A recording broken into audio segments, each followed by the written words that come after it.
Oh, sugar, let them up. Yeah. Sphincter and snakes. Why did it have to be? I said that last I know you said it last time. I might need those 2 pennies.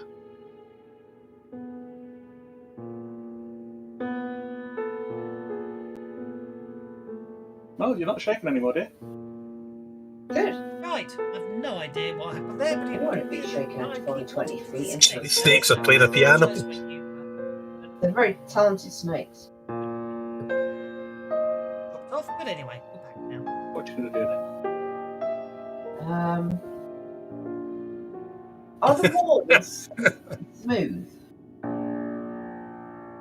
That's a very good question. Listen to the background music. They are. I'm an idiot. It doesn't matter. It doesn't even slightly matter. I'm a complete moron. I'll just turn into a bloody bird. Yes, I'll distract them. Turn it about quick. I can't cast a spell.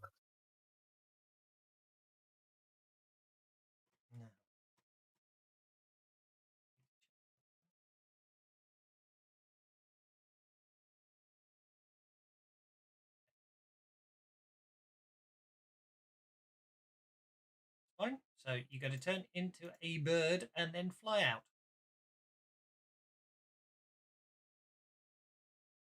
Okay.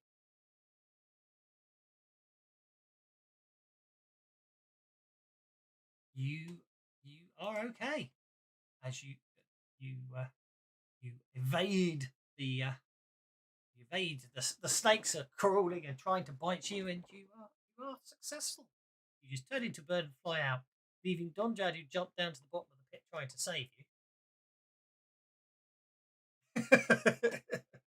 Down there on his own. Donjad, can't I move there? Because you're in a pit. But I've just flown out of the pit. Yeah, but the pit's edges are there. I think Kev needs to either Yeah, unlock the pit or move you out the pit. You should be out the pit now.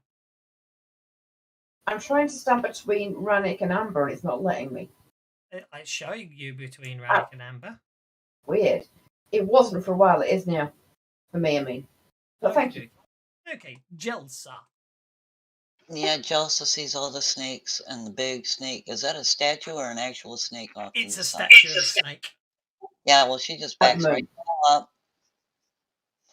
But then she goes, well, I can't just leave him there, so.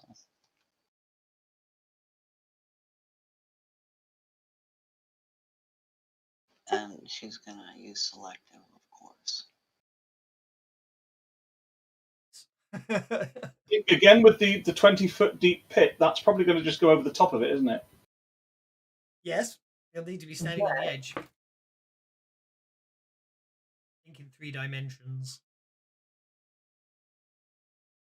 Yeah, stand on the edge and cone it downwards. Exactly. Yeah. You still need to be selected because of Donjad. Yeah. Did that target the snake swarm? This is the one time where 3D would be useful, but the amount of time it takes to set that up, I don't. Oh, I did the damage and not the spell.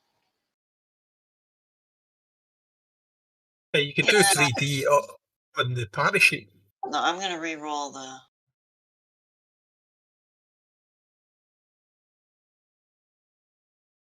Yeah, you successfully cast your sparkly firework first.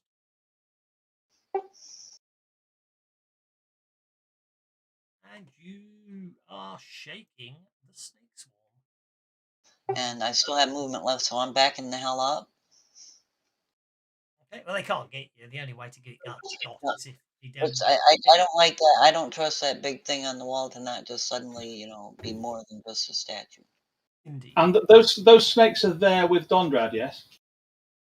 Yes, well, Dondrad they're crawling all over Dondrad. So that makes them snakes on a prime material plane. That's terrible. Really terrible. Best I could come up with. Do you know what? I was trying to think of ways of making what? I'm going to take a penny away for that one. Falling flat on his face has rattled what brains he had, In fact, actually, I have a better idea. What I'm actually going to do is I'm going to award everybody but you a penny.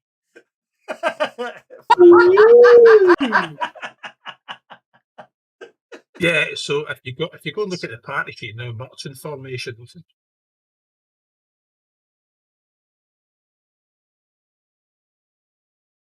Order, isn't it? Ha! Yes, very clever. That's how you do quick 3D stuff. Yeah, that makes sense. Oops. Oh, I tell you what, I've just noticed. That's interesting. Party sheet. The party sheet. How's a grid? Not, you have to have a grid, otherwise the party sheet goes wrong. But the party sheet has core RPG pointers, not Savage Worlds pointers.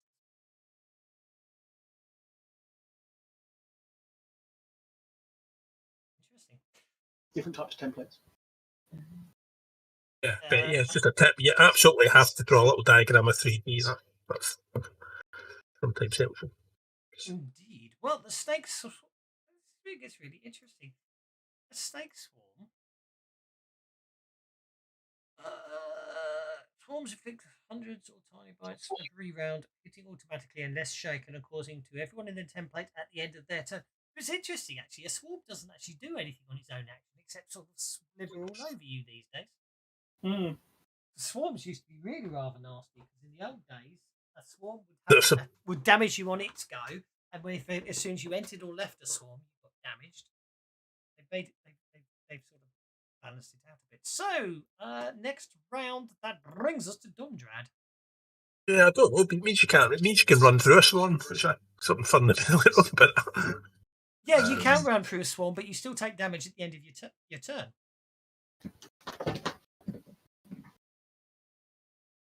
Which is why, actually, it's the way it does work exactly the same way as it used to. It's just they've worded it slightly differently. Anyway, Dundrad, what are you going to do? You're covered in snakes. How deep is this pit? 20 feet. 2d6 plus 2 damage. So Dundrad can't just climb out.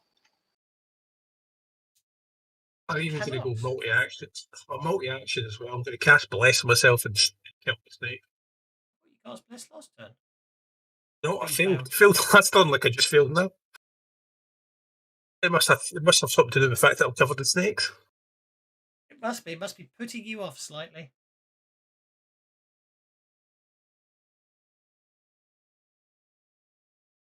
Okay. So I take it this is just an unarmed attack, then, isn't it? Oh, well, you can ready a weapon.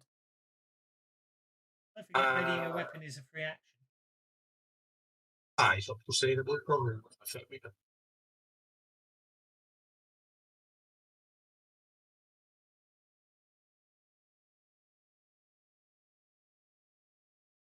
So I take it I just do strength damage, then. Is that right? Why? You're using your warhammer. I thought you. Well. Oh, that's right. It's cutting. It's stabbing. It's a smashy weapon, isn't it? Mm. It's a big splashy exactly. thing. Yeah, that's what I said. You're using your warhammer. That's why I was confused. Okay, so I was confused myself there. You were. Yeah. Because you're so used to playing normally, aren't you? When everyone's got guns and knives and that's around carrying big. Right, you squash quite a lot of snakes, but I'm afraid some still survive. Still failed to cast my spell. Now, well, Joseph's going to tiptoe up to the edge again, cringing. And I'm not going to do it with the cone because I'm just pointing downwards anyway. And 3 points again. Oh no, we'll try it again. I don't remember what fatigued you, but it's obviously quite an annoying injury. Yeah, she don't really like snakes. She's backing the hell up. Well, toss him a rope, Rannick! I can only get back here. Okay.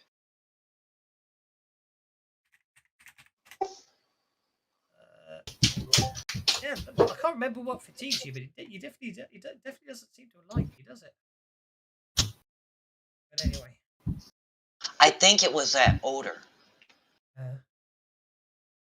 The The one that made me puke all over Rennick. Yeah, that's what fatigued you. Yeah, certainly was. By the way, sorry. Thank you very Forced much. me to go and have a wash in Oh yes, indeed. Yes, watery thing that fortunately wasn't active. Okay.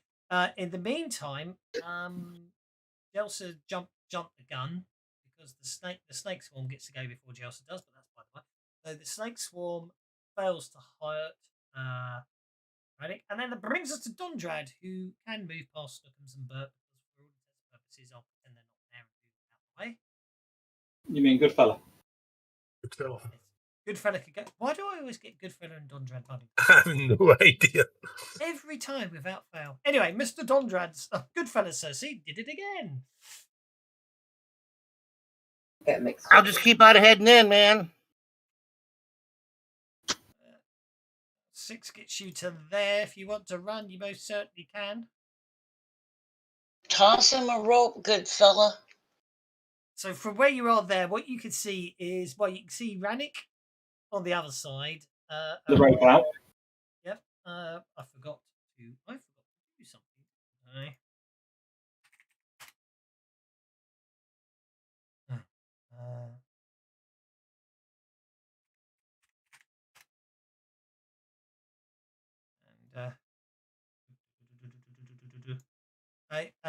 a fox and an eagle of some description. And So I think what I'll do is once I run in there, I'm going to run a little bit further, get 2 steps closer to that snake pit. Yep.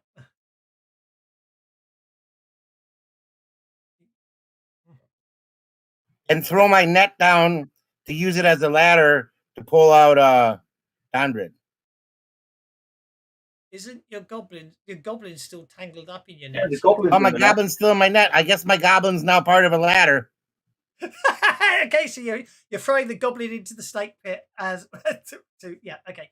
You throw the goblin into the snake pit. Okay. I'm not throwing no one into the snake pit. I'm just swinging swinging it. You're swinging the net in, but the goblin's inside the net. So obviously the goblin's inside the snake pit is what I'm trying to say.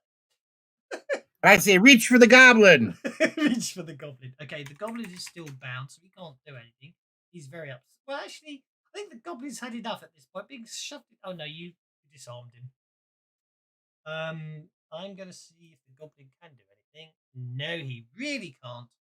And then he basically starts yelling quite angrily. Basically, because he starts getting bitten by snakes.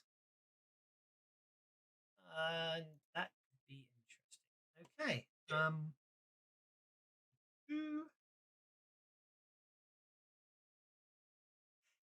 He starts yelling and screaming, and then he stops, and he just doesn't seem to be making any noise anymore, or moving a lot.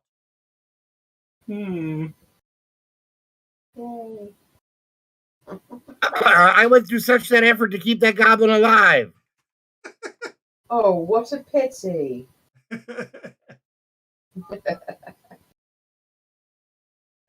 hang on. What did he? Oh, he rolled a 2. So okay, so there we go. Okay, Arena. Perhaps all the gods of Galarian, decided otherwise, good fella. Turn back into a human. Well, not a human. I keep saying that. Turn back into an elf. Turn back into yourself. Ah. Yes. Okay.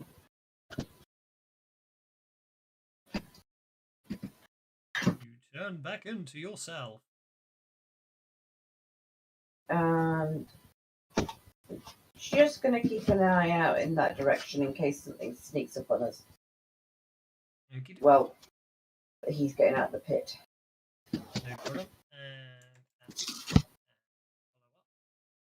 follow up. So making sure Amber doesn't go into the pit by mistake. And that brings us to Raddick. So Raddick, you were sorting out a rope, and now Dondred, Goodfellas dropped a rope down the other, a net down the other side with a goblin. I'll drop a rope as well and say, "All right, Stunty, take your pick."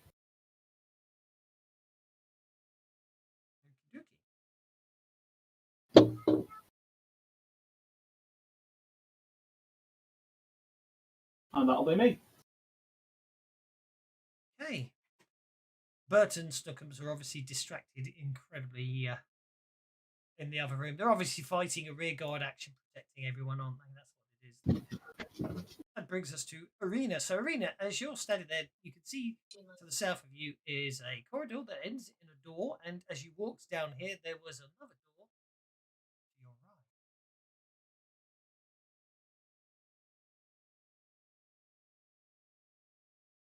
to your right.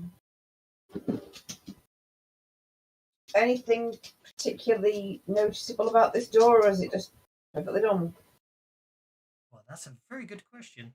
And once upon a time, I could have told you, but I seem to have lost my shortcuts. No, I do believe it's just a straightforward. Actually, they may well have told us. They usually tell you about the doors and stuff, don't they?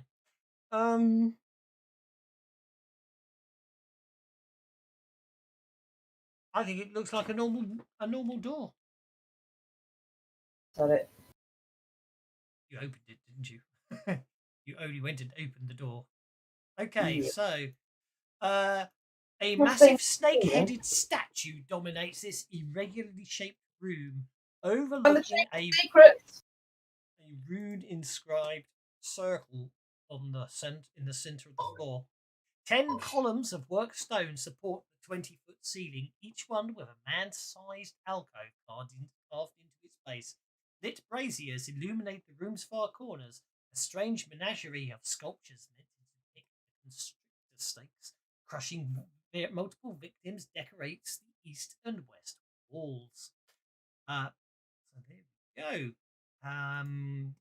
Also, this place isn't empty.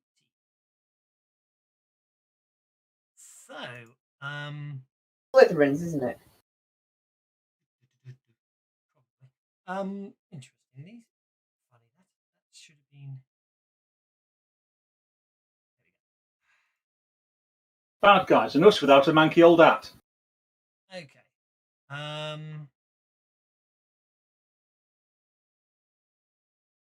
Yeah, I've got a magical sword. So, as you come in, as you stare into this room, as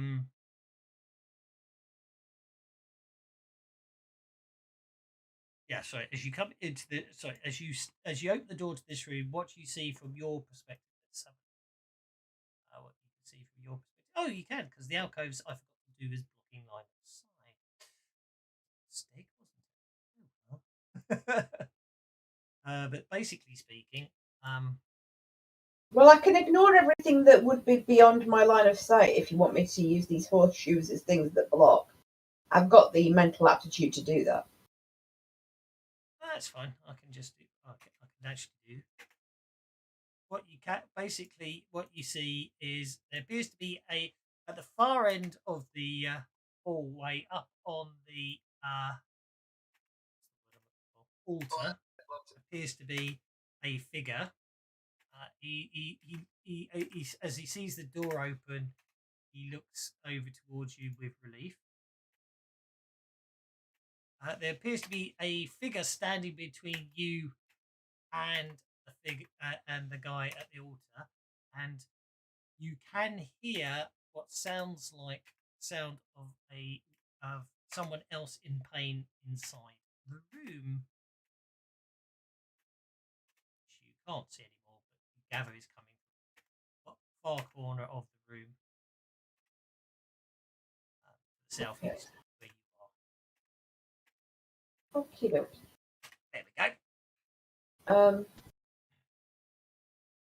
Can I attack the thing straight in front of me? As at the moment, it doesn't appear to have reacted towards you. If you wish to step, if you wish to step forwards, you certainly can. Well, you said I can hear the sound of something in pain, right? Yes. That makes me want to be a little more quick. So yeah, I'm gonna step forward and hit that thing if that's all right with you. You most certainly can. Unfortunately, it's been built a higher carbon, so it will attempt to interrupt you and advance towards it.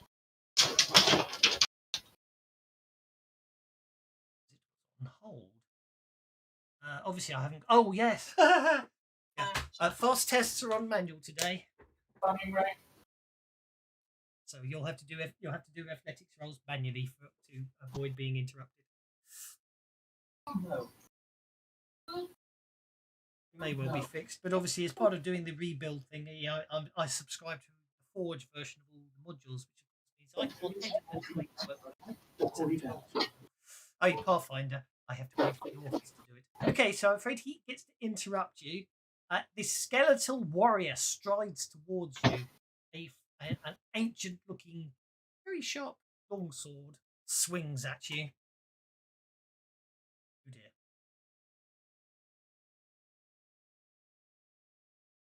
Oh dear. Oh dear, You. dear. I think he hit I'm you with gonna that. try and stop that. That wasn't the damage, that was just the to hit. That's the damage. Ow! Ouch. Ouch, ouch, ouch, ouch, ouch. Okay.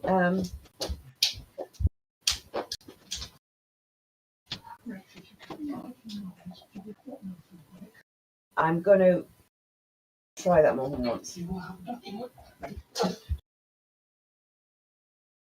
I'll go up to 3 and then I'll save anything after that. Not dying on the bleeding out table. Well, I've managed to get rid of 1 level. That's it. Which means I'm afraid So I walk through the door and get incapped with 1 hit. You walk through the door, get incapped with 1 hit, and you're now lying on the floor bleeding out, I'm afraid. Oh well. Yeah. Tell Jolson go running through doors without waiting for everybody. The fellow on the other side.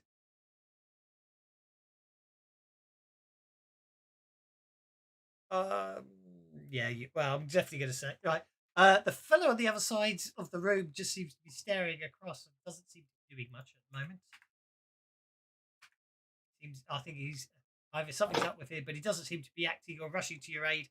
But maybe he's having problems with the hiding from the skeleton. But anyway, Rannick, you hear a cry of pain to the south, and Amber's going frantic.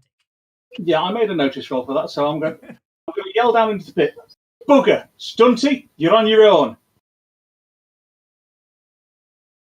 And if that's enough to get me there, great. If it's not, I might have to spend a penny. It is enough to get you to there. Does that get me in reach of the Skeletal Champion, though? It doesn't, It doesn't does get it? you in reach of the Skeletal Champion, but it gets you in reach of Arena's body. Yeah, I know. I think I'm going to have to deal with the Skeletal Champion, though. I know she's bleeding out, but I have no healing skill. Do you not have any healing potions? I have no healing potions either. Why? Everybody at the party should have healing potions, people. I've got healing stuff on me. She's got healing stuff on her. I'm a hitty person, not a healy person. No, but that's why you give fighters healing potions. So when the healers get hit, the fighters can use healing potions to heal the healers. This is true. Now, if I'm allowed to, I will spend a penny to re-roll my running die. If you want to.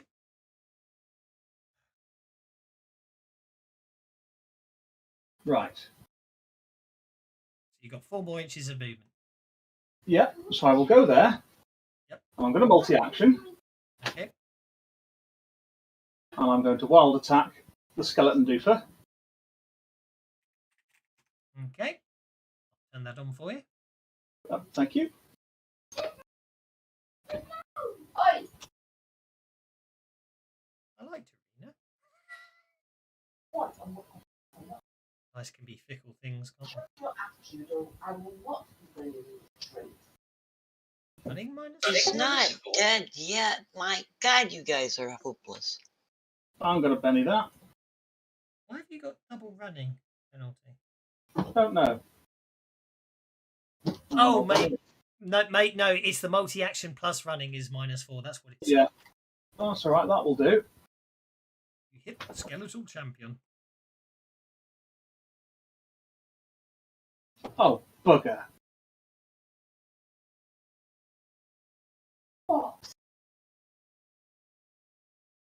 Bounce me out of pennies.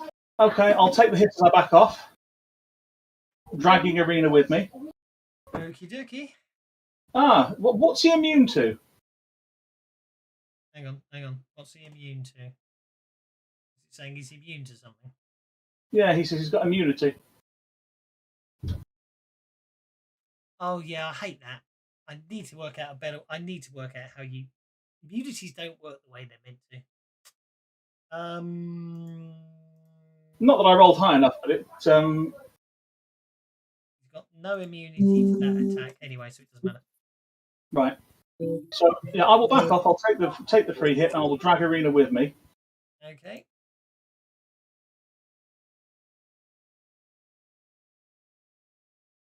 He does hit you. Mm-hmm.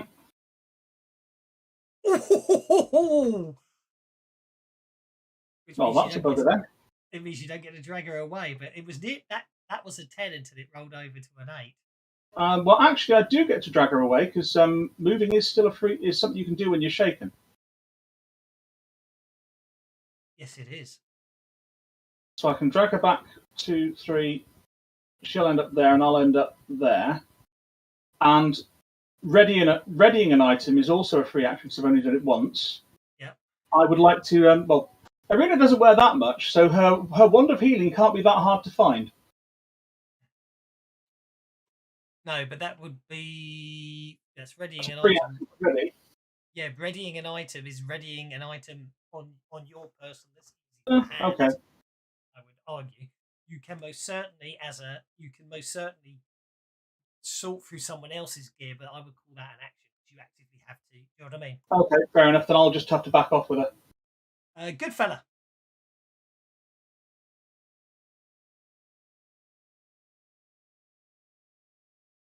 Have we lost Mr. Goodfella, sir?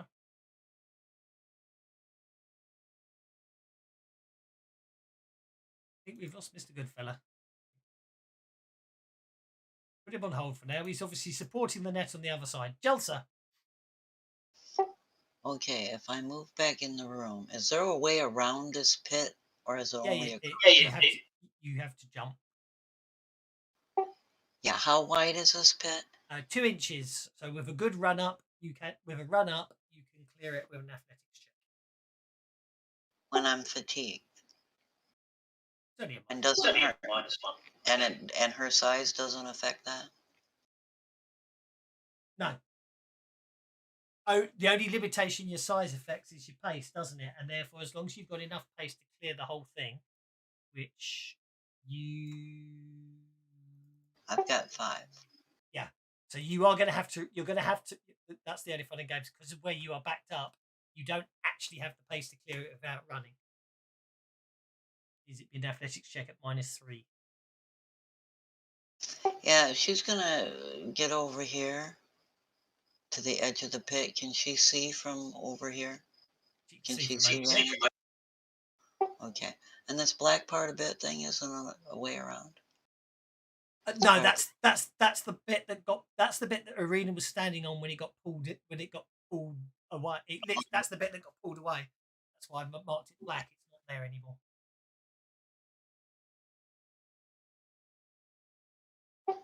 Well, I can't see Irina around Rannick, but I can see Rannick. Mm-hmm. Right. Well, what you will see is Rannick appears to be dragging something that's covered in blood. Yeah, and it's not like Rannick to back up, so there's only one thing I can do to help him from back here.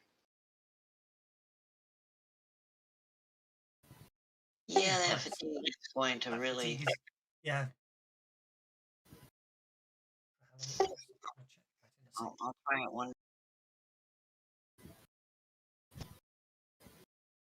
That fatigue is just enough to be annoying, isn't it? Yes. Well, that's me this round. That's why I didn't jump. I've got to the situation where I can't spend any points.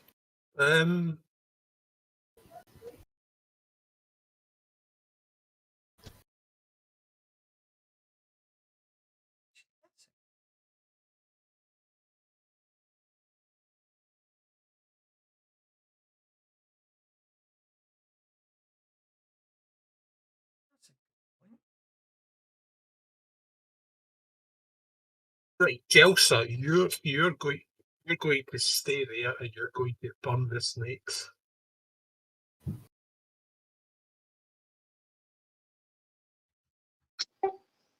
Okay. Oh, Aye, Don John, to do something else. Hey, can I climb out the pit? Gaddick, you have 4 points of conviction and you didn't use any of them to save Arena. I'm aware of that. Is it possible to climb out the pit? In fact, Yeah. I mean, Yes. I- Yes, I- this fellow's holding that net for a ladder for you. He is, yeah, but but he ideally, wants I to would climb like out to the other climb out side. the other side. Is that doable?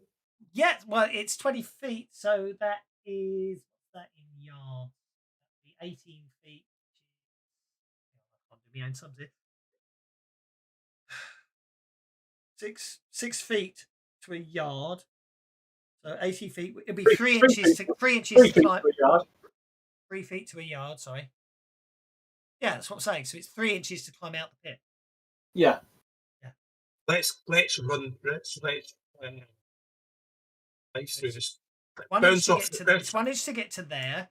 3 inches to get. Hang on.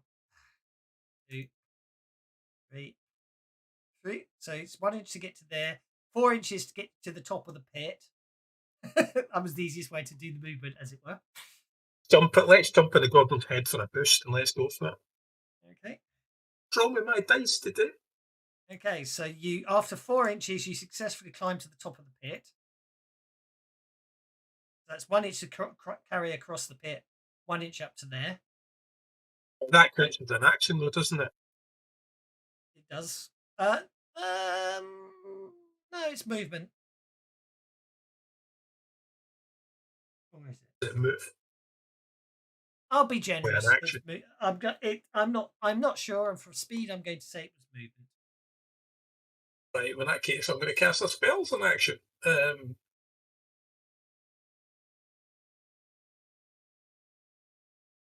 You've still got an inch of movement if you need it. So you can get to there. That's your full 5. Channel you can energy. channel healing, which is bloody nice, the ability to channel healing. So that removes the incapacitation and heals 1 wound, I believe, doesn't it?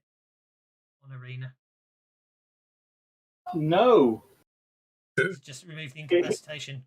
No, it heals 2 wounds, and when you've got, and that means she's not incapacitated. Yes. She's down to 1 wound, not incapacitated, and not bleeding out. Basically. Yeah. Yeah. Wonderful stuff. And at that point, I'm just a bit annoyed I didn't get to die in the snakes. At that point, it was a hissy well, fit. you might do.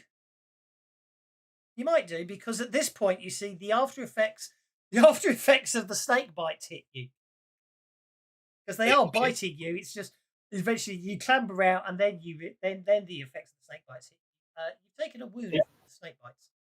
By the way, it's still on his beard. Yeah. Hang on. Wait a minute. Hang on. Before we take I the just thought it was damage. dramatic like that. He's a dwarf. He's got a tough constitution. It takes him this long to realise he's actually been bitten by the snakes. So there's no resistance roll for it, no? Oh, you can soak it as per usual, yes. +1. Because I'm dwarf. Iron. He's got an iron constitution. Yeah, against poison. Yeah. Go for it.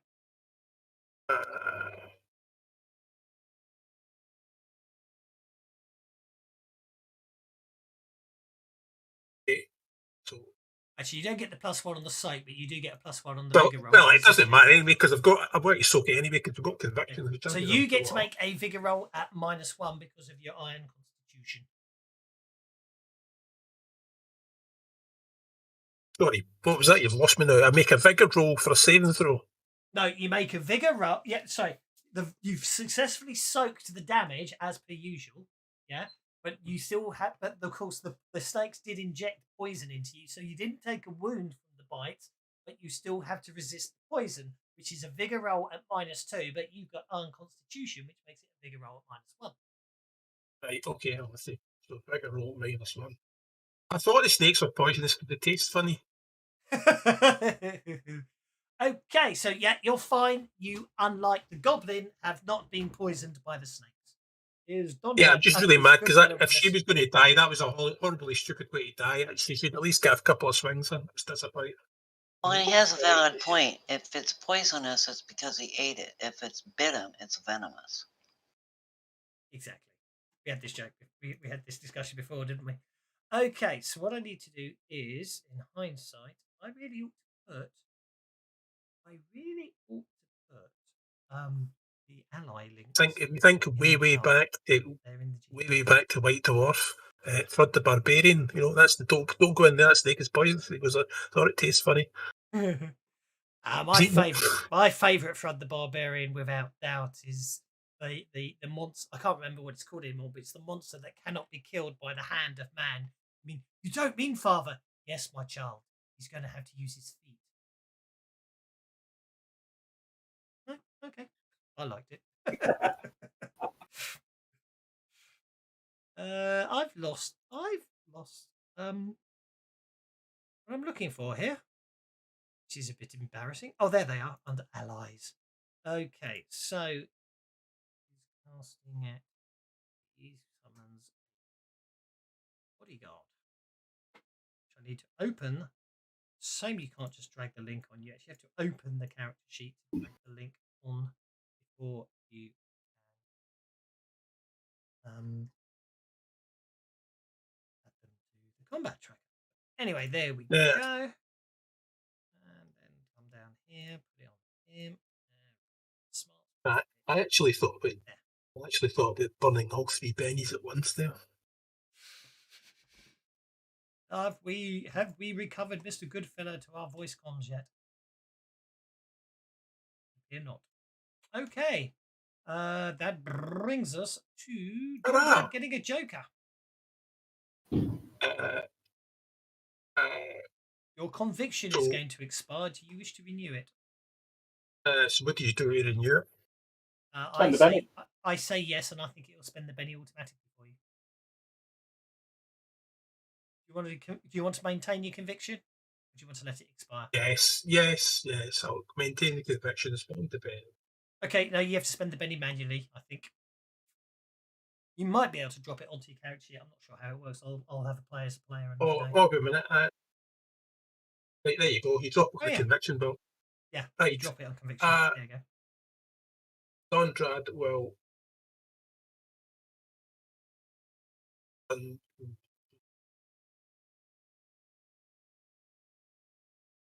not even going to ask how Dondrad actually knew Irania needed healing because it only just occurred to me. Because I've dived at the pit and I saw just go over the top. Right, I'm going to run. Because Rannick shouted down into the pit, "Bugger, Stunty, you're on your own." So we came up to see what Rannick was running off to deal with. Good point. I'll allow that.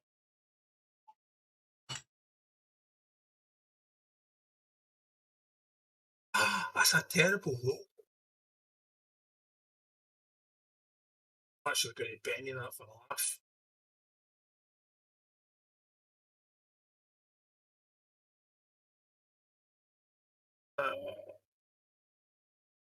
Oh yes, Skeletal Champion. Pit.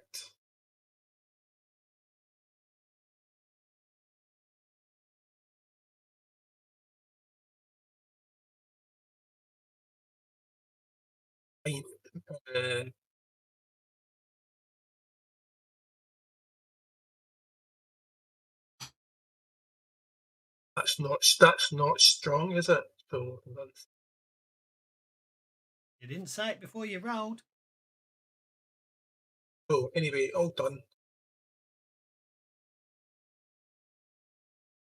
There they go. Did they get a joke as well? -4 we were raised. Figure out the end.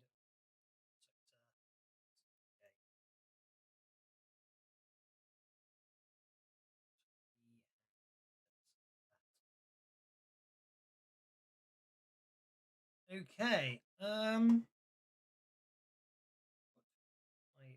I spent a spell. How many power points?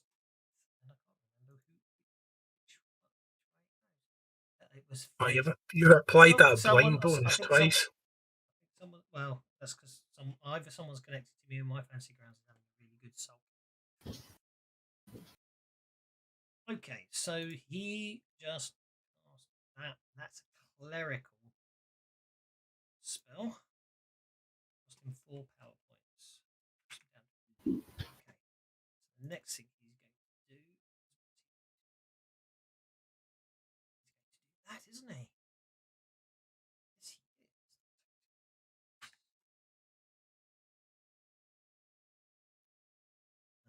he didn't get the raise, so it's just that.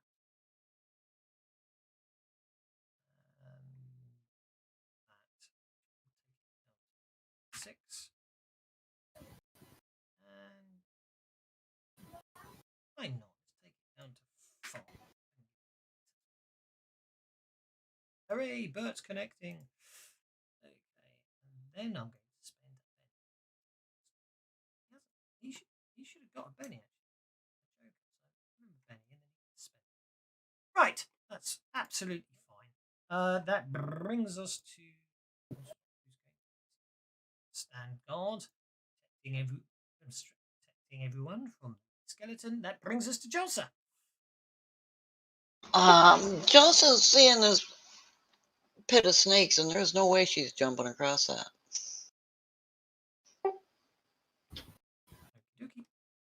So she's going to back up in the corner and sulk. Well, I think the plan was to let you burn them. Oh, did you still want me to kill him? Dondrad said you could burn. Dondrad shouted across as he climbed out, burn the snakes. Well, I thought he just. So he was having a hissy fit because he.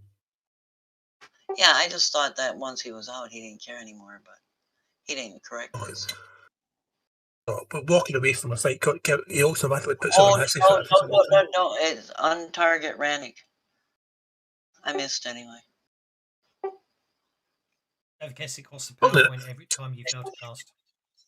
Funnily enough, the snakes were having a hissy fit as well. Wait, what did you say, Doswell? Don't forget, every time you fail to cast, it's a power point. You don't pay the full cost for failing to cast, but it still costs you 1 power point to fail to cast. Okay. That brings us back up in the corner because I really don't like those things. Okay. That brings us back to Rannick, who has recovered from being shaken. Right, as Arena comes round and Rannick's like patting her down, trying to find the magic wand, he stops in a slightly inappropriate place and goes, "Oh, sorry, you're all right now. Right, I'll deal with Dedden." Stands up, runs past Dondrad. Okay. Now, this Skeletal Champion, what's it wearing? Armour, I imagine. Does it have a helmet on? Yes. So it's armoured all over, yes? Apparently so. Okay.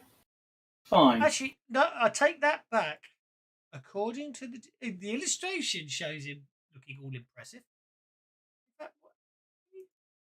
Yeah, I mean, I'm not sure actually. Is the answer. Let me have a look in the best area. I think there might be an illustration.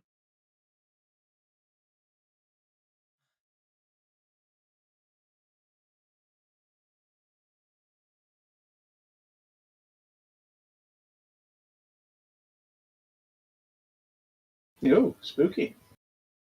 That's what he looks like. You see why the sword hurts. Yeah. That's an open-faced helm then, isn't it? I suppose so. I would like to. Oh, mind you, no. I'll go for his right elbow. I would like to take a cold shot to the arm to avoid his armor, please.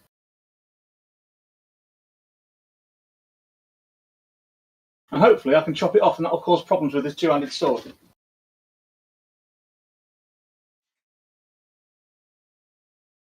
Okay. So it's -2 for a limb, isn't it? It is.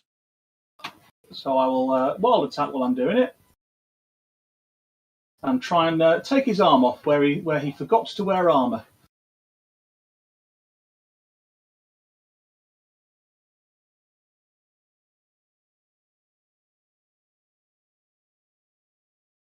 Damn it! Should have dropped conviction on that, really, shouldn't I? I'll just have to use a Benny. Someone's forgotten about undead and culture. That'll do. You hit. So he's got armor 4. So if I put +4 damage for avoiding his armor. Mm-hmm.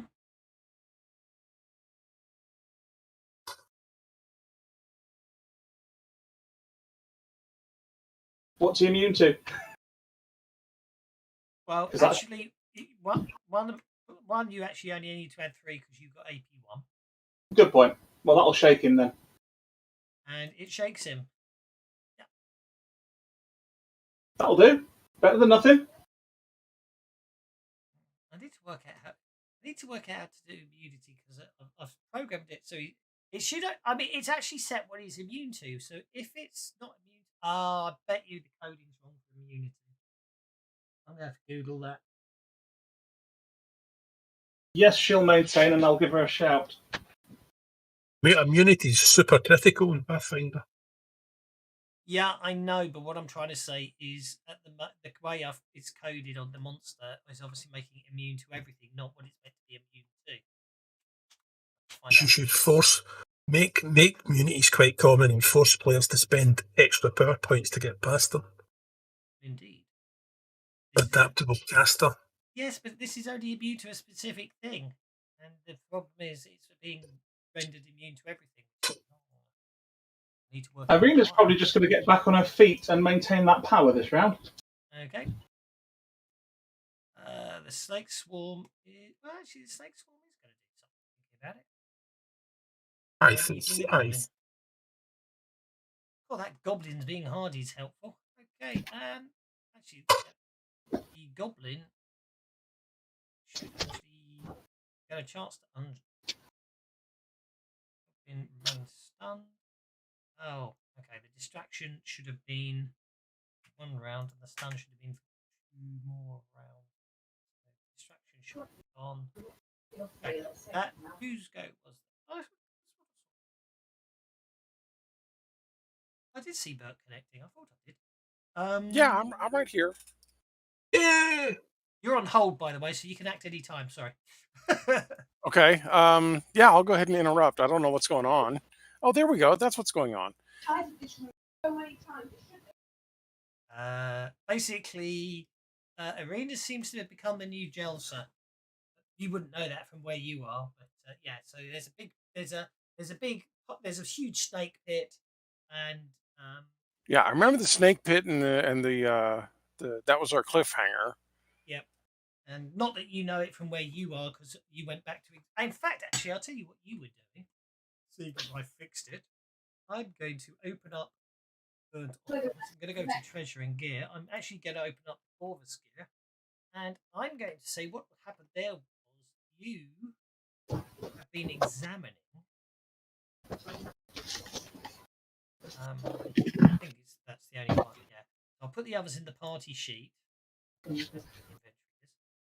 put the other 2 in the party sheet. So in the meantime, whether you keep it is another matter. But what's been happening, Bert, is you've been examining that interesting sword that goblin had, and you've worked out how to activate its elemental fire so it flames. It's a flaming sword. Interesting. Okay. So just added just as an excuse for what you've been up to while you know what I mean. Yeah, playing around with the fire, right? Yeah, I figured Megan and Snookums went for a little tumble. Yeah, we were playing around a little bit. Snookums was getting bored with all this, and yes, we wrestled around a little bit. Okay, it looks like I need to jump across a snake pit, if I'm seeing this right. That is correct. Yes. And how difficult is that? Just a basic athletics check, or as long as you've got the pace to clear all the way across the other side, it's a basic athletics check.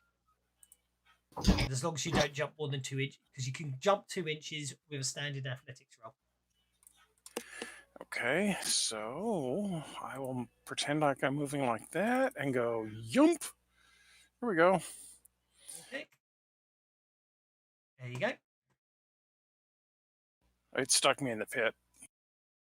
Do you know, that's really interesting because this is the thing. It doesn't show that to me. It shows you guys stuck in the pit, but it shows because we already had this problem earlier. On the GM side, it shows you clearing the pit. Really weird. Can you see yourself now? Yeah, I'm good now. I'm good now. Yeah. It's really Okay, weird. and it looks like we're fighting some sort of skeletal champion thing. Arena, as you land over there at this side, Arena's sort of picking herself up off the floor. Her clothing is really covered in blood and very badly torn in places. She seems to be relatively okay. She still looks a little hurt, but given the amount of blood, you get the impression that she really wasn't very well just a few minutes ago. Okay. Yeah, it looks like she still has one wound. So I am going to go ahead and heal her for that last wound. Okie doke.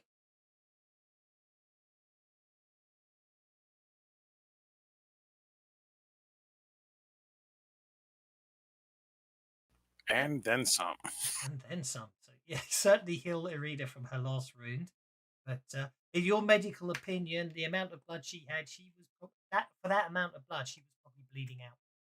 Oh, I'm sure. Lots of fun there. Indeed. And Snookums will have to just jump across, obviously. Yeah. Snookums. I got to get Snookums. Nope, not that button. This button. I'll just move. I lost Snookums' token again, so I've just had to use a different one for now. Yeah, Snookums will jump across real easy. Again, he's not a dog. He's not interested in bones. But I will have him just stand there for now. So that will be our turn. Okie dokie, that's absolutely fine. I do believe that the snake swarm had gone. That means it's the Skeletal Champion's turn.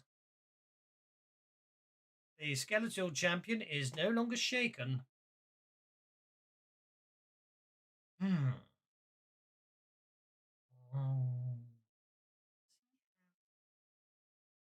that's interesting to note. Okay. The Skeletal Champion. Skeletal Champion is going to multi-action. He swings at Rannick with his longsword, critically failing. Oh, bloody fine. But at the same time, he claws across. Claws with the other hand. Which okay, so basically what I'm going to say is the Skeletal Champion basically you got a shield. I do have a shield, yes. Yeah. So the Skeletal Champion is obviously slightly blinded. He flails out with his claws and catches a lucky blow on you. However, at the same time, because he's really not seeing what's going on, as he swings at you, his sword hits that stone alcove, causing him basically to be vulnerable next turn, because he will not be able to protect himself. You know what I mean? His sword gets wedged in there, and he's got to pull it out, leaving him vulnerable. Okay, so in the meantime, he does actually put his claws, through sheer luck more than anything, do scrape across you and gouge flesh. I don't like that. I don't like that at all.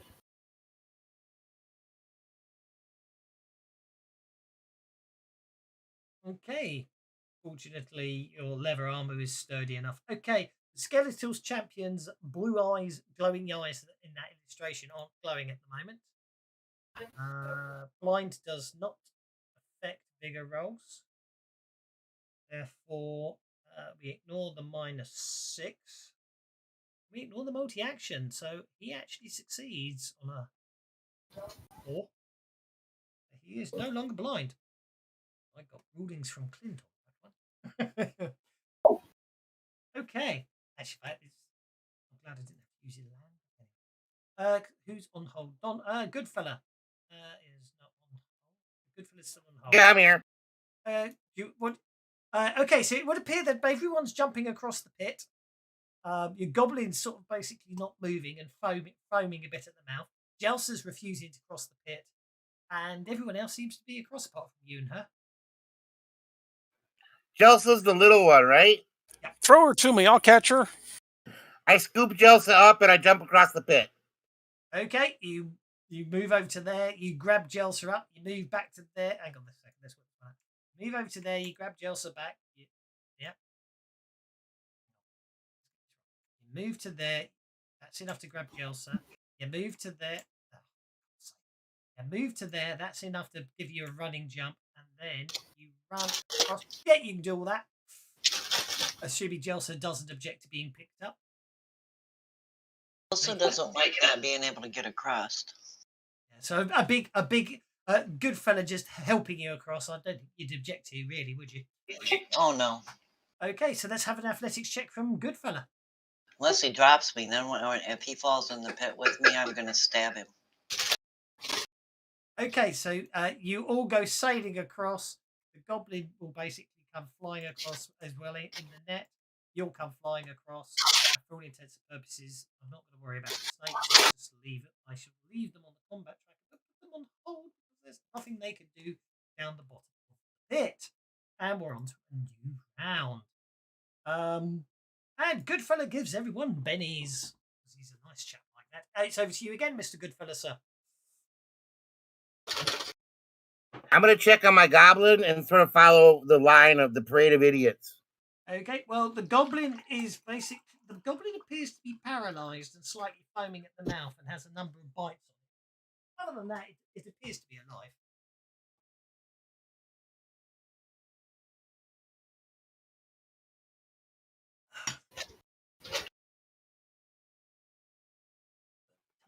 Yeah, I got nothing to do with that, so I guess I'll just be like, hey, Bert, you want to help me with my goblin?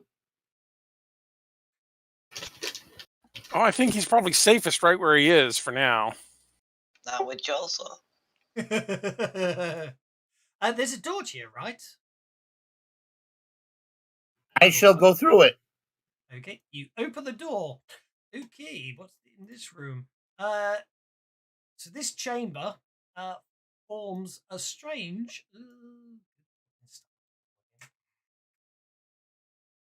this chamber forms a strange star-like pattern with its walls lined with bookshelves on both its lower and upper stories. A single table and 3 chairs occupy the middle of the room. Each bookshelf on the lower floor also includes a ladder designed to reach an upper loft and storage area. In addition, a decorative snake pattern of runes dominates the tiled entryway. Okay. I do believe... And we're in these ruins, and we're below the... What are we below? You're out... I can't remember where you are now. You're out in the... Anyone like to remember the name of where you are? These ruins are in the countryside of Rassia. We're somewhere in the Sand Hinterlands, aren't we? Yeah.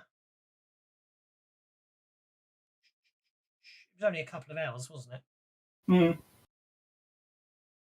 The Raven Roost Hills. You're below the Raven Roost Hills. But first things first, can I have a notice check from you, please, good fella, as you step into that room? With a Joker bonus at 7 makes it down to 3. No, I'm afraid you do not notice the trap you just triggered. You fell by 1.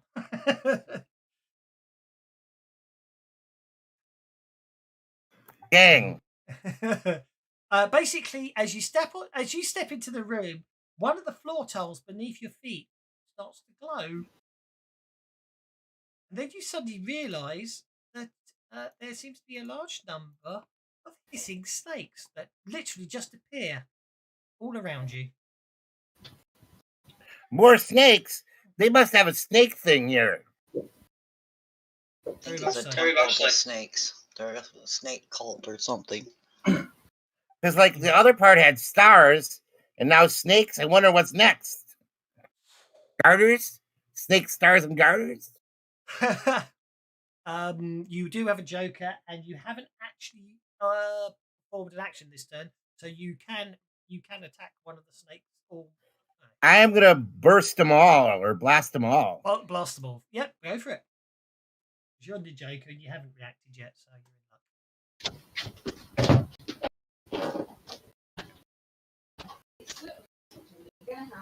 This part.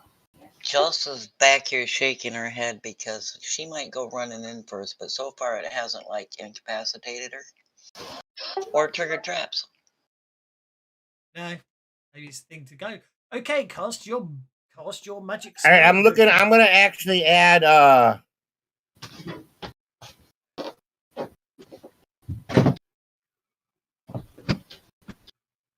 gonna double the damage. Okay, that will cost you extra, but that's absolutely fine. Yeah, plus 2 damage. That's going to cost you 4 power points. Go for it. Make your magic casting roll. With your Joker bonus, that's going to work. Although, that's a good point. It's an area of effect, so that doesn't matter. Because it's a template. Okay. So you actually Are those all misses? Because I'm gonna redo it. No, they're not misses. They're not misses. Because you're using an area of effect template, so they're hit by it. Their size doesn't matter in area of effect templates, so they're all hit. So all you want to do is you basically, actually the easiest thing to do is create a sub power, and then do like so. So you should now, there you are, you should now have an extra Danmarge, because I can't spell. So you now have an extra damage version of burst, so you should be able to. That's the French version, the Danmarge. The Danmarge, indeed. Yep, go for it. Oh, that is not going to stand. Oh, that kills the first one. Okay, I guess it stands. And you got 3 more to go. As I say, because you've got the Joker, it's the only reason you get to react on the activated attack. Otherwise, you don't get to react. So and so.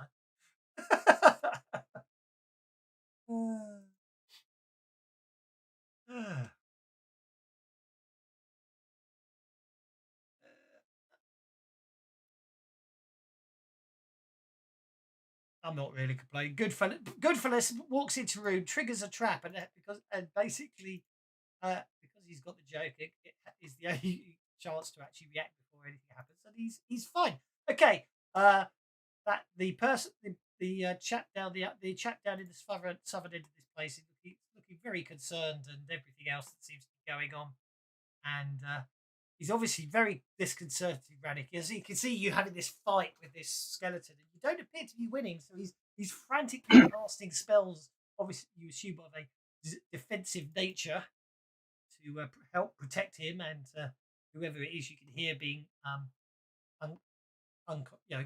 subconsciously injured. Being in pain. Indeed, yes. I'm going to go for.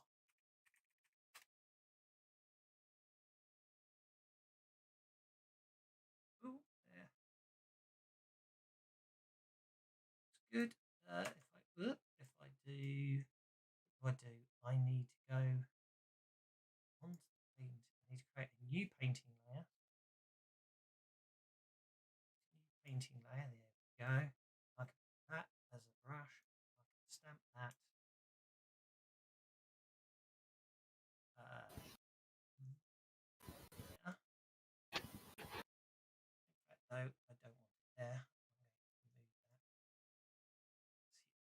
That's not where he put it. He would put it there. That's good. Right. Okay. And how many power points did that cost him? Okay. Meantime, the construct is standing there, got in the middle of the room, protecting everything,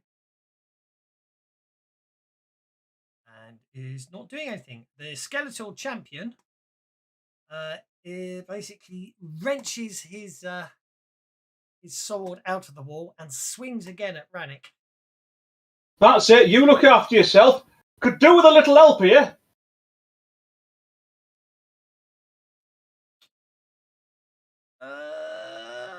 The sword swings down and basically bashes off your shield.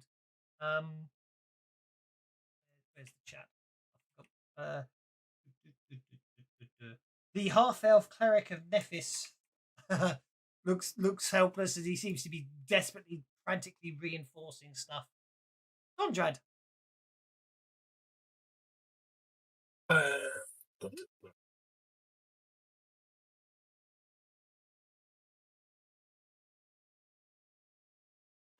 On Stunty, today is a good day for this bugger to die again. No, you can't just go through walls. You have to do the moves properly. Yeah.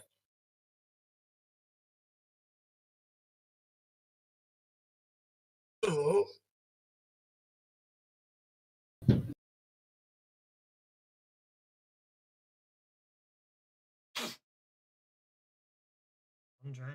Conviction on Dundred is about to expire. actually, instead of benning the roll, I would benny the conviction. Mm-hmm. I'm a bit cross today. Dundred comes storming in and with full of determination, swings hard. Obviously, you can't actually see it from back there, so you're going to have to be there. There's an alcove. You can't see through the alcoves. Unfortunately, he's immune to stabby well. Except he isn't. That's sir. Oh, hang on. I didn't actually mean to apply the damage. Let's retcon that and do it again. He's not immune to the damage. He is going to spend... I need to remind myself. The way I was trying to position that, so I was 2 inches away. I was going to use reach to get to him. But then you physically can't see him. Stand behind Rannick. You can stand behind Rannick, yeah, because what you've gone and done is you stood yourself behind a stone pillar. Right, okay. I thought it's an alcohol type thing, yeah. Okay. Yeah, I was trying to run down the corridor and stab him with a spear. I'm sorry. Yes, that's what I figured. Okay. That's what I was just reminding myself how it works. So I'm going to spend a Benny to soak this damage. Dundred has just applied. And yeah, I'm going to take a wound because I'm undead and I don't.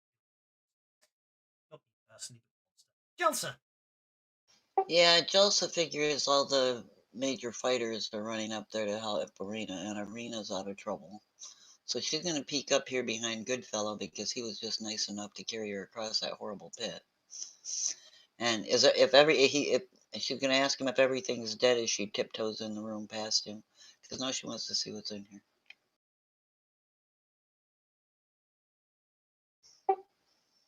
That would be it. Okie dokie. Since he already triggered the trap and killed everything. Oh, I think I've just found a bug. No, that's fine. Okay, yeah, so you wander into that room. You are in the room that vanished, but that's by the by. So yeah, basically it appears to be a library. Lots and lots of books. Well, I can't move any further this round, but I want to see what kind of books next round. Okay, Arena. See where I am or what we're doing, sorry. You're in a corridor, you've just got up, I'm fighting a skeleton at the end of it, and there's sounds of combat behind you as well. Sounds of combat behind me. Well, more specifically, sound of Goodfellow going, "Oh crap!" and then casting a spell. Yeah, from around that corner. But there's more people behind than there are in front, so I think, Maggie, they're the two hard ones.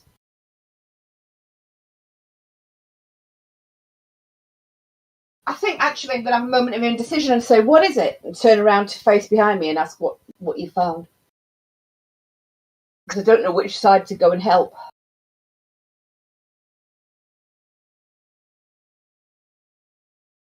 Well, Jelsa would yell books, but... There you go, books. Huh? I'm going to move up that way then. Because of the confusion.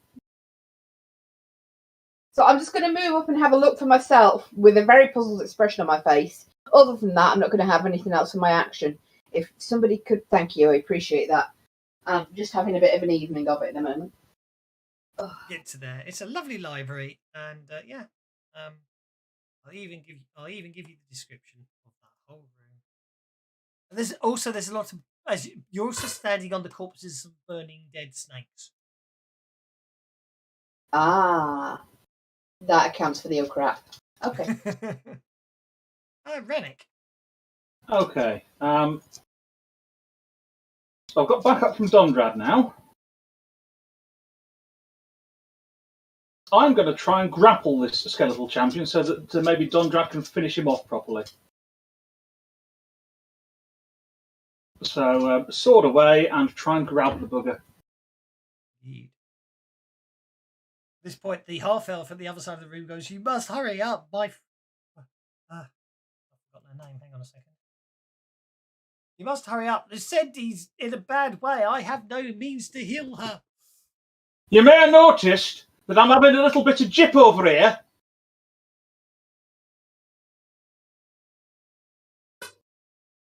See if I can get better. I dropped that on him to target him as well.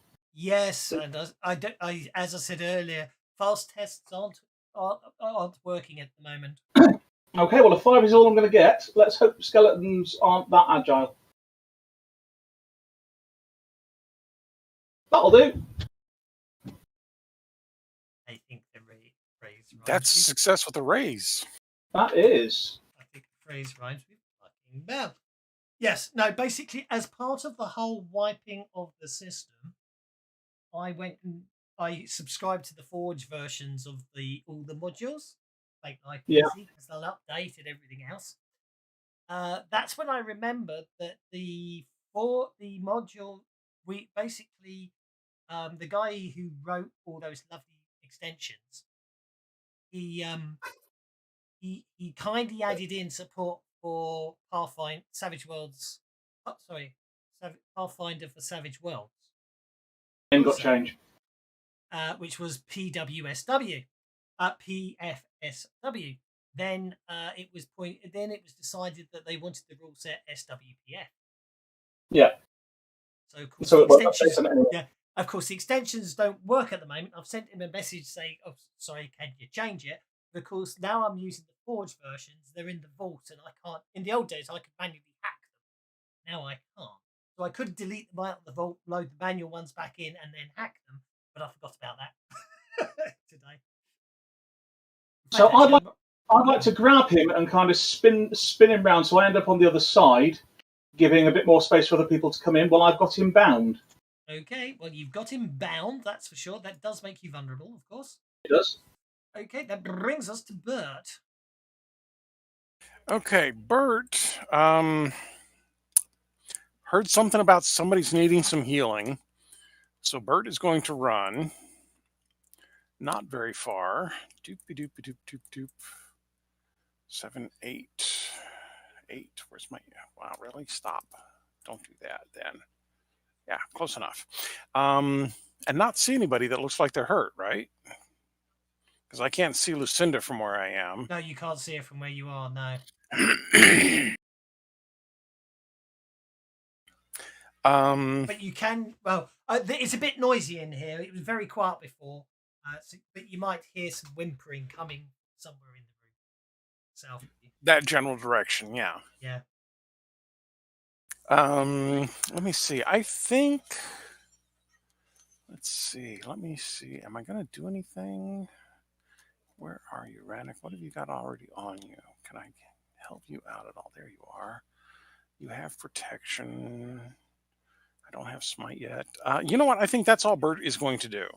Okay, that brings us to Schnookums. Well, Schnookums is going to go ahead. Whoops, nope, wrong button. Stop that. Schnookums is going to go ahead and dart forward and take a swipe at this Skeletal Champion. Okay, go for it.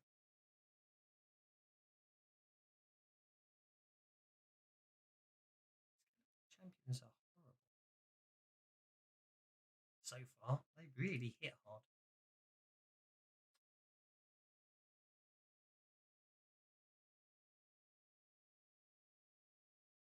Yeah. Like I said, Snookum's not that interested in bones. He's just kind of trying to see if he can knock one away to play with it, but apparently not. Okie doke. Looks like we've been everyone, so let's hit it again. My word. Thanks all. Okay. Right. It's ready. Okay, he goes, right, hang on, I've got an idea. And he says, maybe I can try this.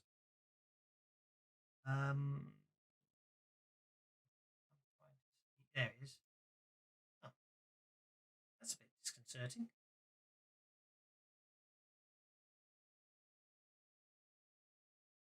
Oh right, it's just yeah. Okay.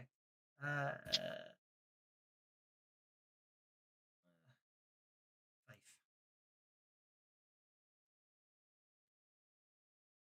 I've got an idea, and he starts. He says, "I've got an idea, and maybe it'll work." Nothing appears to happen after that. He starts chanting stuff and.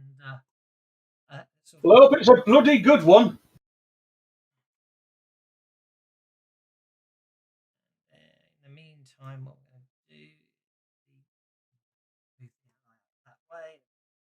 The Skeletal Champion will unshake, and it is bound, so it can do attempt to break free. So it's athletics or strength at -2, isn't it? That's right.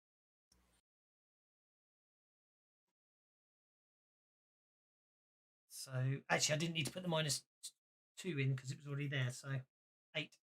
No, if he's bound, it's bound and okay, 6. -2 on top. So I need to hang on, I'm not happy with that. Hang on, I'm not happy with that. I'm going to spend a penny and do it again. You're going to critically fail now. You're going to critically fail now. Almost. Okay, I'm sticking with the 6. Okay. I really don't want him to get free, so I am going to use a point of conviction just for this.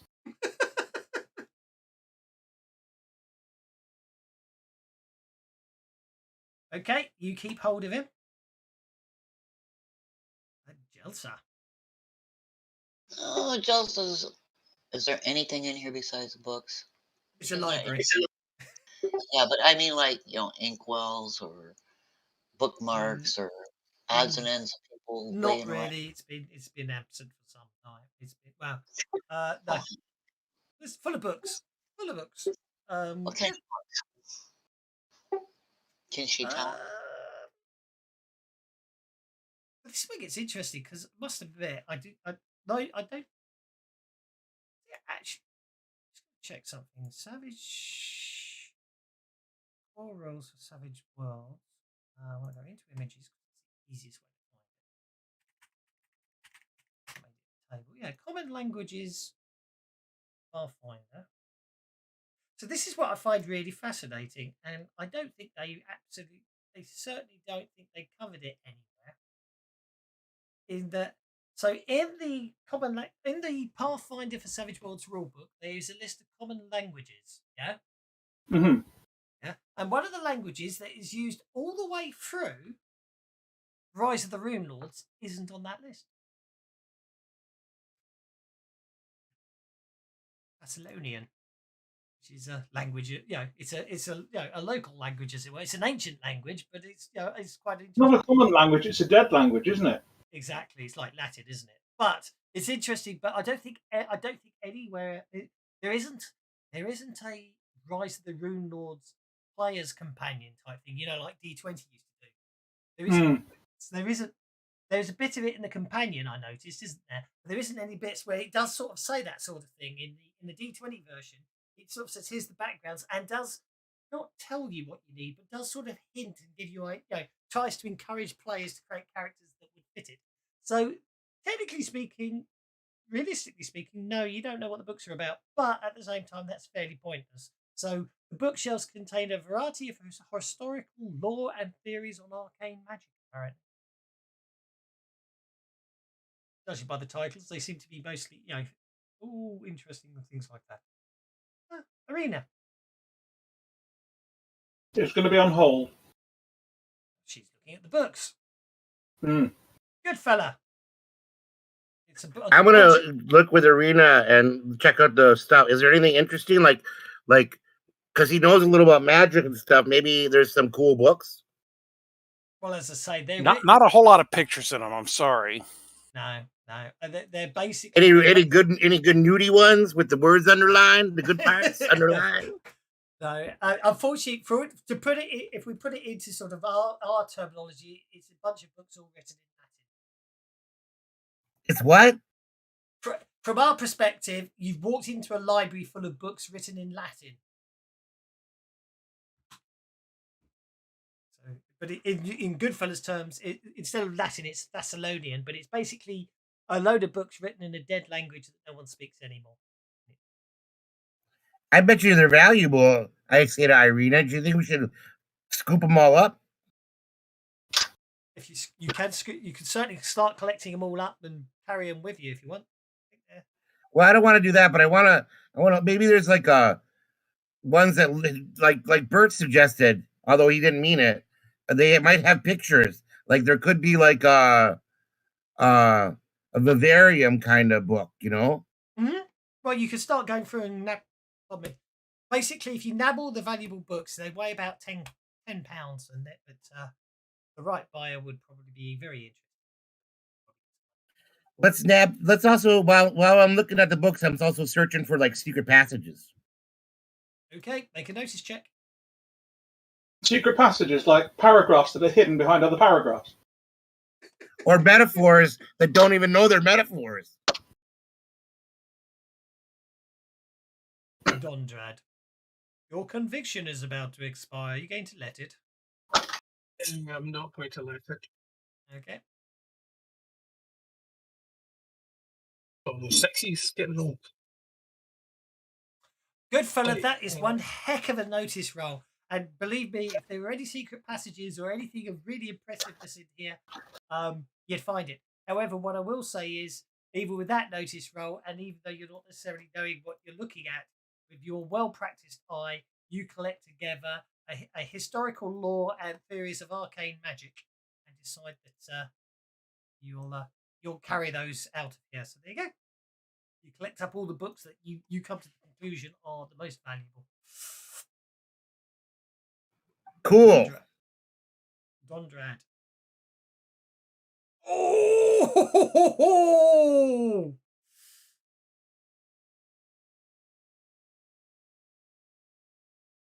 What are you doing?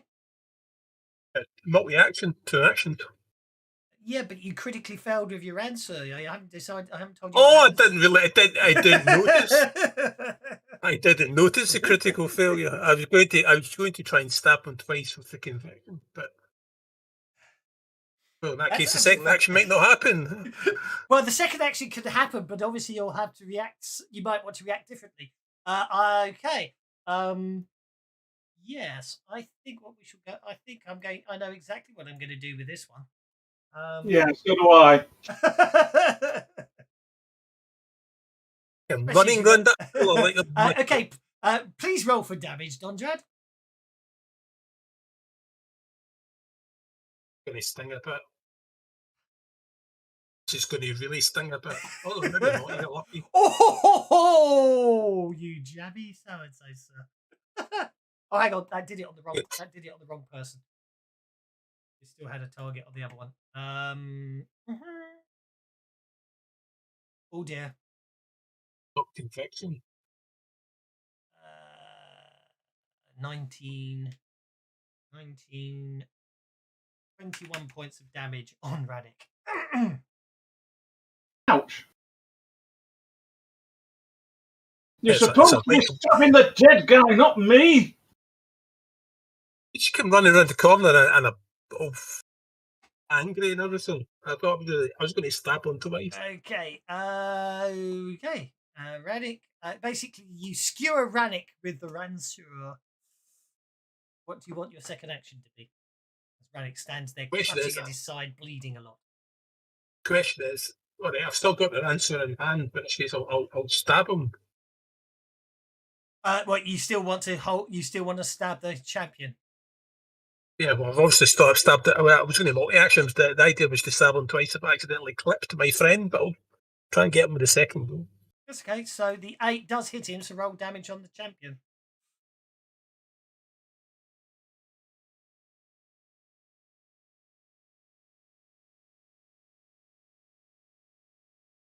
I want it rolling at that. Right, tell you what.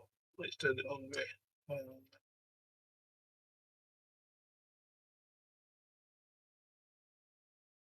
Hang on. But to roll it to combat tracker. I'm swinging this thing left and right, and I don't know where it's going. Immunity is really bugging me. I'm going to work out how to fix that. Okay, the Skeletal Champion will attempt to soak the damage. And soaks it. Well, we shall take the bennies.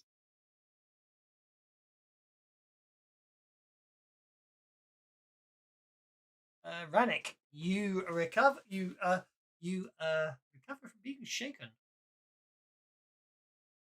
Okay. Hang on. If you're shaken, you can't hold on to someone because that's an action. So the Skeletal Warrior. It's not an action. It's a free action to hold on to someone. It's an action to resist them trying to get free. Yeah, but if you're shaken or wounded, surely they got. Oh, okay, fair enough. I'll argue the toss with that one later, not now. Sorry, if the action that I do is going to be allowed, I'll mostly be letting go of him anyway. Okay. I've got him grabbed at the moment, yeah? Yes. And his armor's held on by like leather straps and stuff, yeah? It's probably part of him by now. So I'm not going to be able to rip it off then. What are you trying to do, Rannick, to the skeleton? I want to grab hold of his breastplate because I've got my arm round him holding him. Yeah, fair enough. You can. Yeah, I don't see why not. Pull the breastplate off so he's not got any armor. Live naked skeletons. Okay, I'll allow that. You rip off his armor. Is that a strength roll? Yeah, go for it.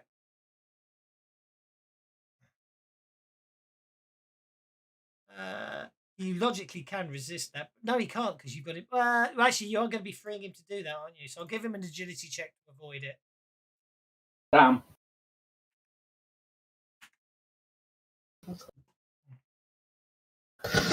Well, not much I can do about that. Sorry. Because I'm all out of everything now. Okay, that brings us to. But that being the case, if I've not ripped his armor off, I've still got hold of him because it won't budge. But I'll let you rule on that. I'm going to downgrade him to entangled then. Okay, had to adjust your grip, didn't you?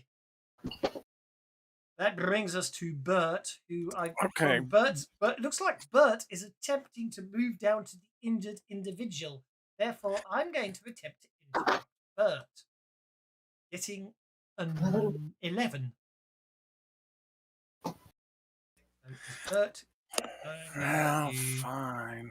I'm going to delete that waypoint, move you back.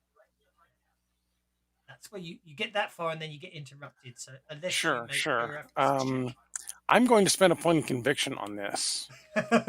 Okay.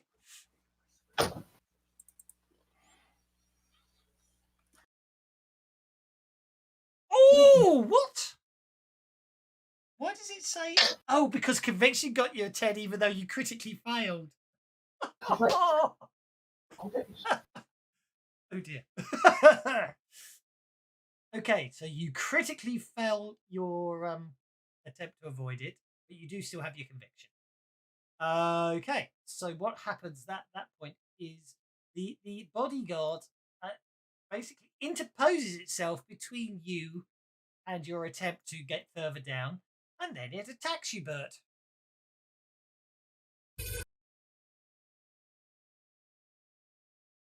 Hitting with a raise. I've lost it. There it is. Doing just enough to shake you, which of course is unfortunately for you is mid-action, as it were. But anyway, back to you. Okay, well, if he's going to be that way, let's go ahead and spend the Benny to unshake. Okay. And I am going to whip out this funky new flaming sword and whack at this guy. Go for it.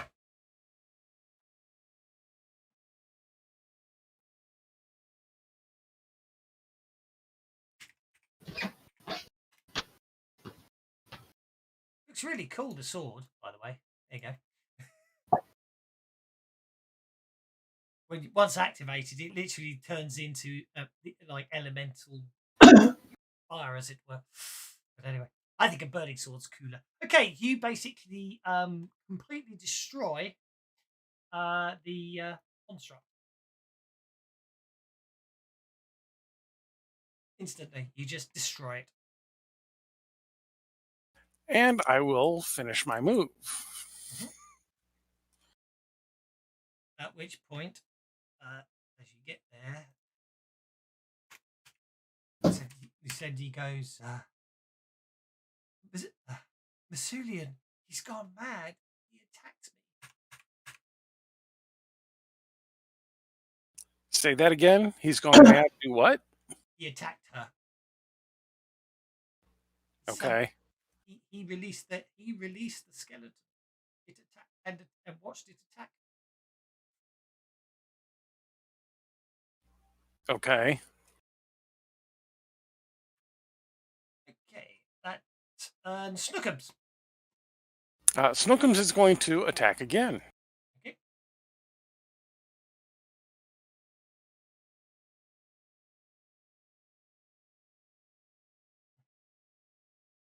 Snookums would like to spend a penny on that. Okie dokie. Snookums. I'll do it like that because obviously, because you're using the frenzied attack and I can't see that one. Oh, good grief! Oh no! Yeah, another crit fail. It's not because Snookums isn't a wild card. Don't forget. Snookums is a wild card, and more than half of his dice were ones. Snookums is a wild card. It didn't show up as a critical failure. Fantasy Grounds only shows it up as a critical failure if they all come up as ones, I believe.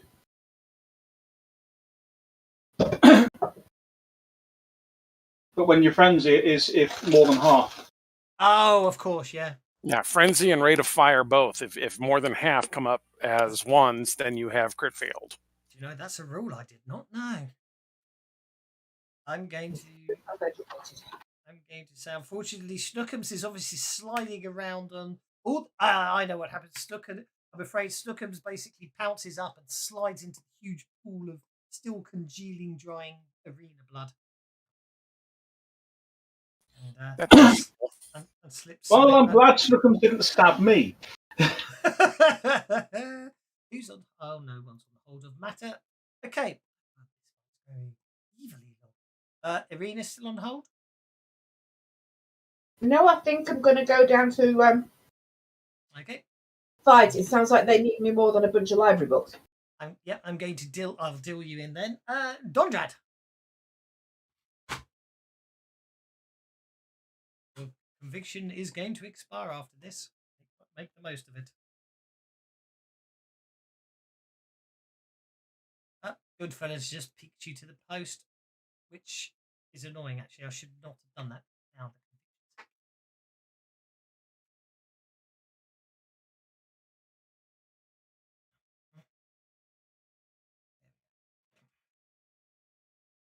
do that.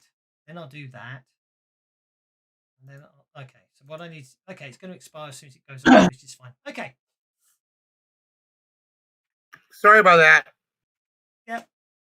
I was Joker hunting. That's fine. It's okay, except unfortunately it would appear when conviction comes into play because it really hackers things. But in future I'll just have to not actually move the combat tracker. Okay, Dondrad, what do you want to do, sir? You mean good fella, but that's cool. I'm going to tell Arena and Jelsa that I'm going to head out of this room and go see what the rest of the team is up to. So I gather my goblin and my books, and I am going to run. Okay, make your run roll. Okay, well, 6 will get you to there, where you've got 4 more inches of movement after that.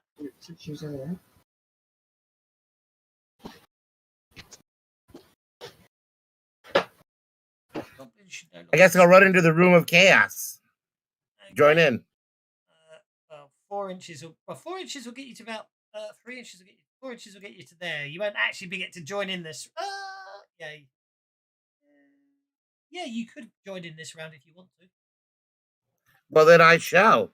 Since I have one hand holding on to my netted goblin, I'm gonna just strike with my sword at the skeleton. Okay. Maybe I should use my mace. I have my sword. I have my sword at hand. I'm gonna stick to what he's wearing. Right, what I'm going to do is because none of you people are actually using. None of you are using anything I need to worry about. I'm gonna Benny that. Make a modification because it's winding me up. No. Oh, I'm gonna Benny it one more time. Okay.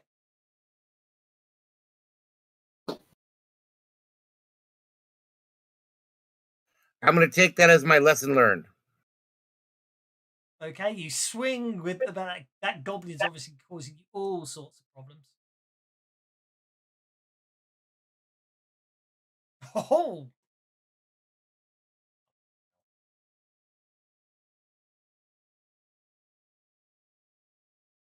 No, that goblin is never getting free. Okay, Dondrad, I just need to do that and then that. Oh, it's not going to. Your conviction's going to expire after this. I'm just going to have to delete it.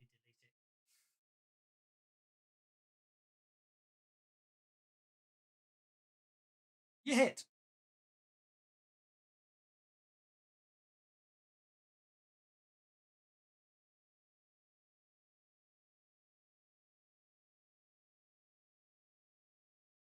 You wound the Skeletal Champion. I'm going to have to spend a penny on that.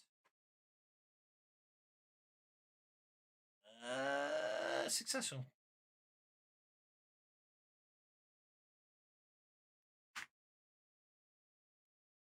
Okay.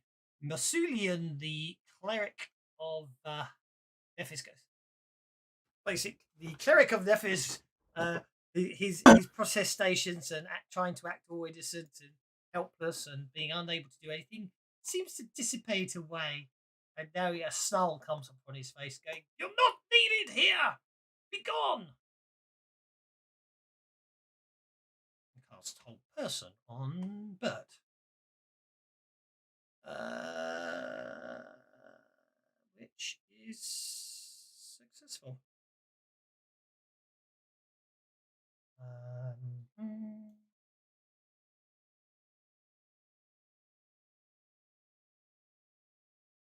Bert is held magically in place. And that would have cost him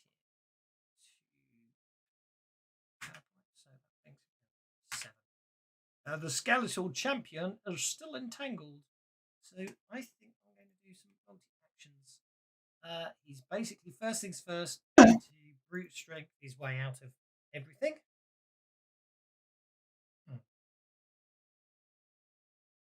As I say, he's going to brute strength his way out of everything.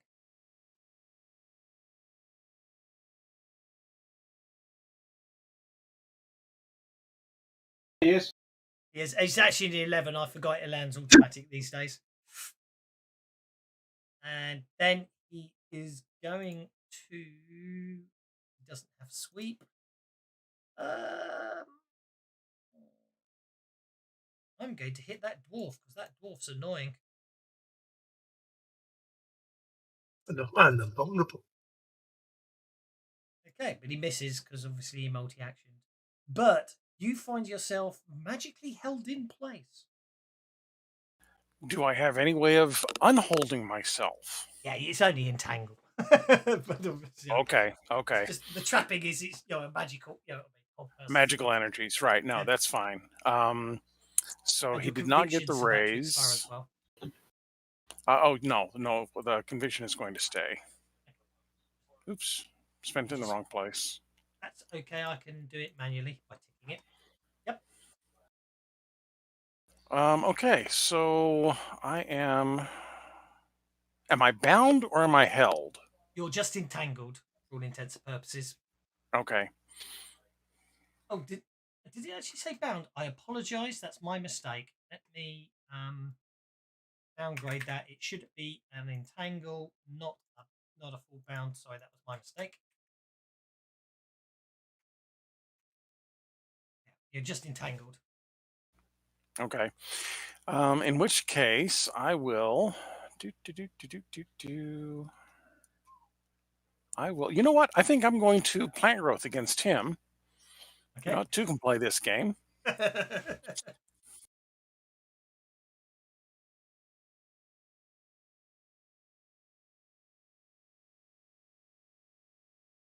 Oh, I have to Benny that.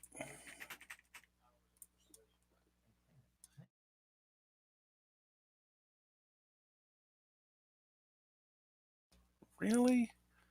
One more try. This is ridiculous. I mean, I kept the conviction specifically for this. Now, at least I got the success out of it. I'll take that. Okay. You basically plant growth him back. Let's get it the right way around. It should have been the entangled toughness, not the bound toughness. Okay, so you hit one another with spells of holding and entanglement. That brings us to Snookums. Is the Skeletal Champion? Did he get free? He did get free. He's very much free. Yeah. I mean, I've spent so many pennies on that guy. But oh no, I understand that. I'm trying to. Snookum sees I'm in trouble. Oh, indeed. And so Snookums is going to break loose or disengage. So the skeleton gets his free wacky. Okay. Please don't kill him, skeleton. I don't care about the players. I do care about the animals. Which is how it should be. Indeed. It's the players he doesn't care about. Oh yeah, I mean. Snookums is okay. Snookums. Okay, so Snookums is going to run. Oh, very nice. And pounce with a frenzied attack on Mercillian. Snookums gets to there and triggers the blast wounds that were hidden on the floor. Oh, I figured as much. But that should. I'm betting Mercillian is caught in the blast too.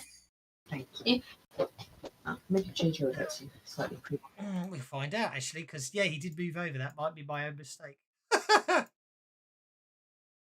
Oh, just not. Look at that. Just out of it. Oh, okay. Okay. But I was just thinking, actually, he's going to have to maintain those, actually. But fortunately, you just got them. Thank you. Snookums, I mean, he may well be fine, which he is. And he obviously continues on. And the blast runes have no effect. Get rid of them now. So, pounce, frenzied attack. Don't give the books. I pulled off. Don't do that.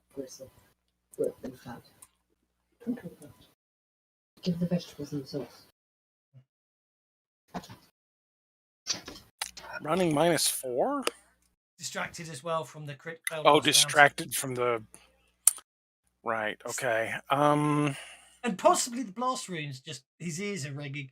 Well, yeah, all of that fun stuff. Let's have Snookums spend one. Yeah, I was going to say, let's have him go ahead and spend one. Still not enough. Okay. Oops. For some reason, he wasn't targeted. Yeah, but 3's probably not going to hit. So, okay. What is his parry?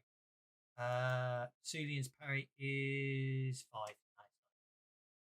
Yeah. Okay. So yeah, Snookums is a little upset. He goes charging over there and claws the air quite a bit.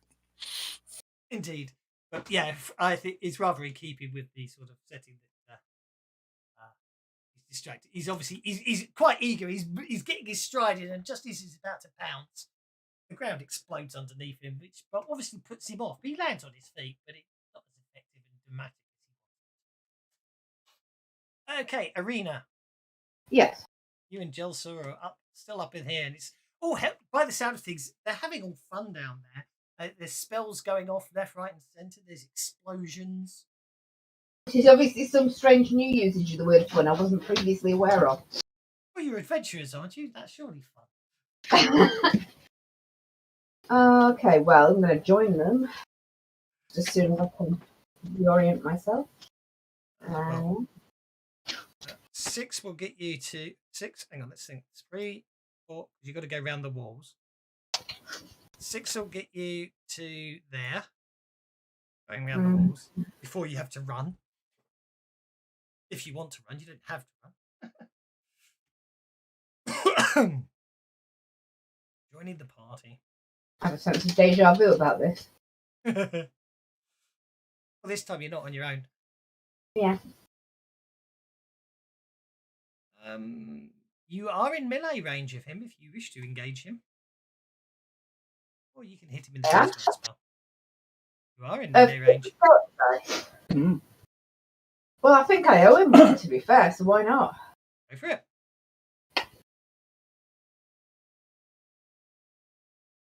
I've got these.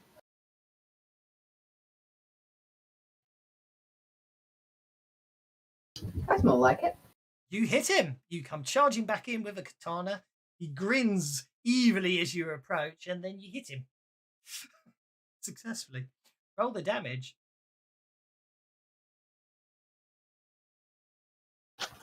Oh, you wound him. I crit back. He takes a wound, because I'm really low on bennies now. Rannick.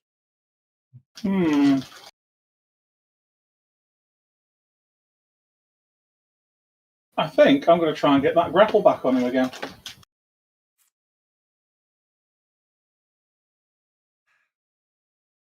Why save the pennies?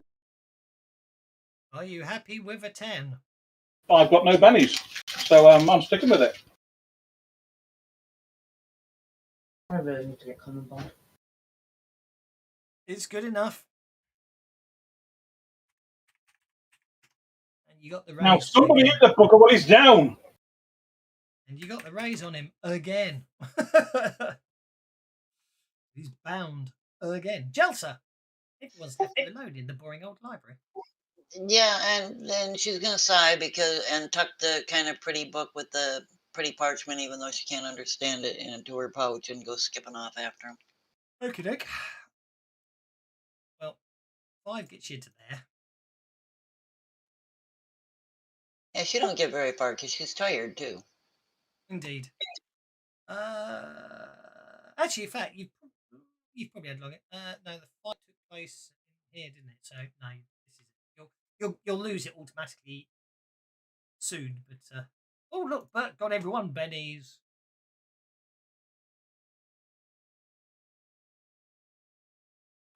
Bert will spend his to keep his conviction. Okay. Bert is going to multi-action. I'm going to attempt to break free first. Okay, go for it.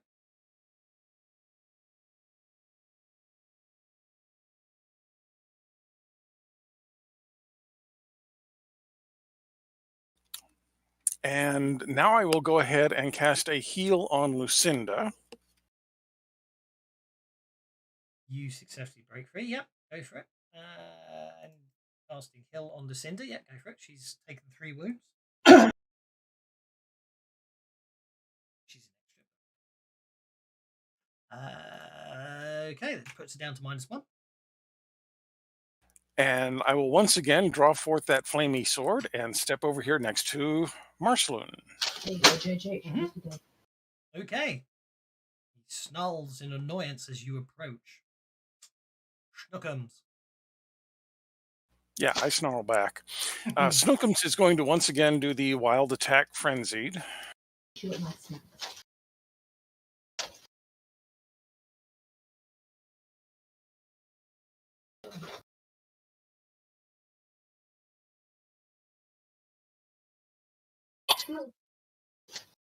That's 2 hits.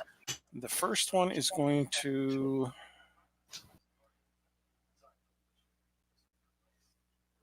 Nice. Yeah, 2 wounds. Ouch.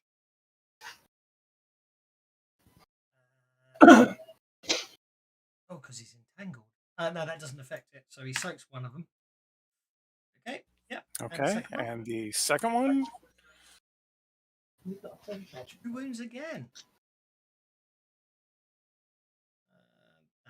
is 4. So that's the second wound upon him. And that is Snookum's turn. Okie dokie. That brings us to Dondrad. The Dondrad does not. It does not have conviction. No.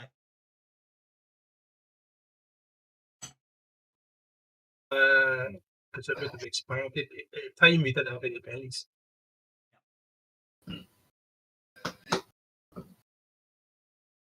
Wild attack. Try and smash. Again.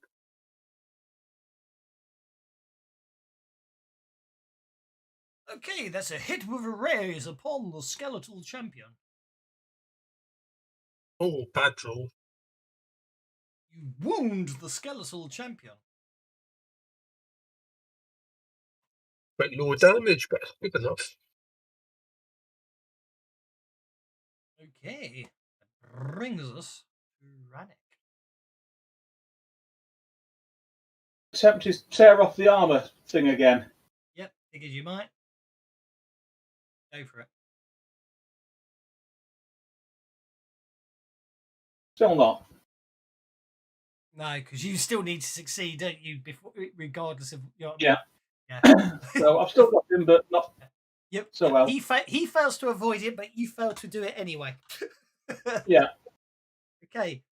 Masulian is remaining shakes. Masulian will spend a penny to I'll spend my last penny to unshake Masulian because he's very annoyed. He is then going to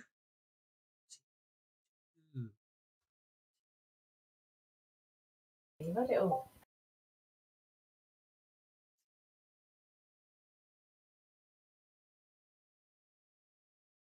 I think the only thing he can do when he's got 2 people on him is do this. Yes, get the raise, get the raise. On it. So, yeah. With holes in it.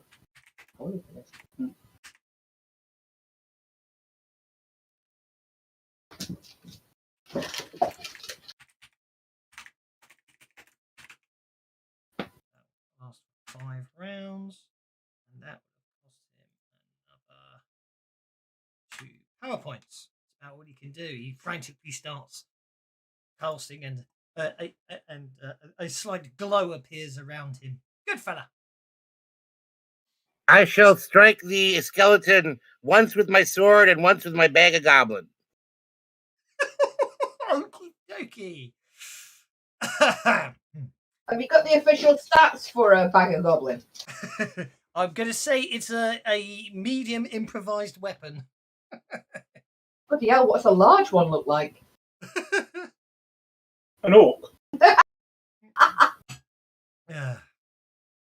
Okay, so what I'd say is you get it right. So basically, hit him with your attack away.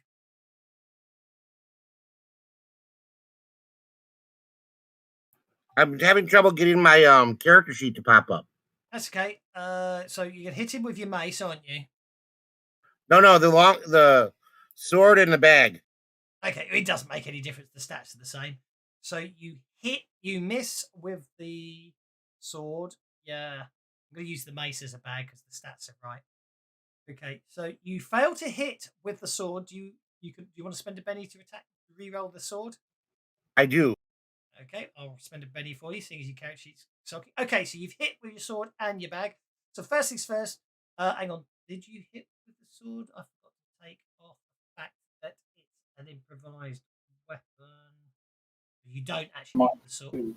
You miss with the bag because it takes it down to a 5 being a. I don't know, 6. Yeah. So you hit with the sword once. You hit with the. You smack the goblin into him, but it doesn't have any real effect other than the goblin starts swearing at you in goblin. You didn't do enough damage to hurt with the sword.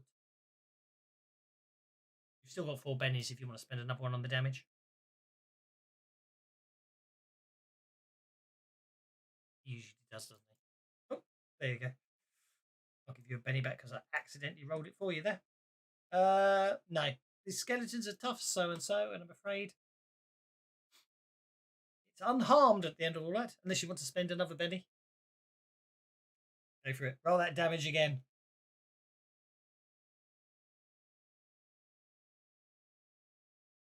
Yep, I'm gonna go one more because it's almost near the end of the day. Go for it. This was meant to be a nice little side quest because I thought it was an interesting looking dungeon, and it's turned into a slaughter fest of monumental proportions, and more bone chips fly off the skeleton as Goodfella hacks into it with a long sword and a goblin in a net.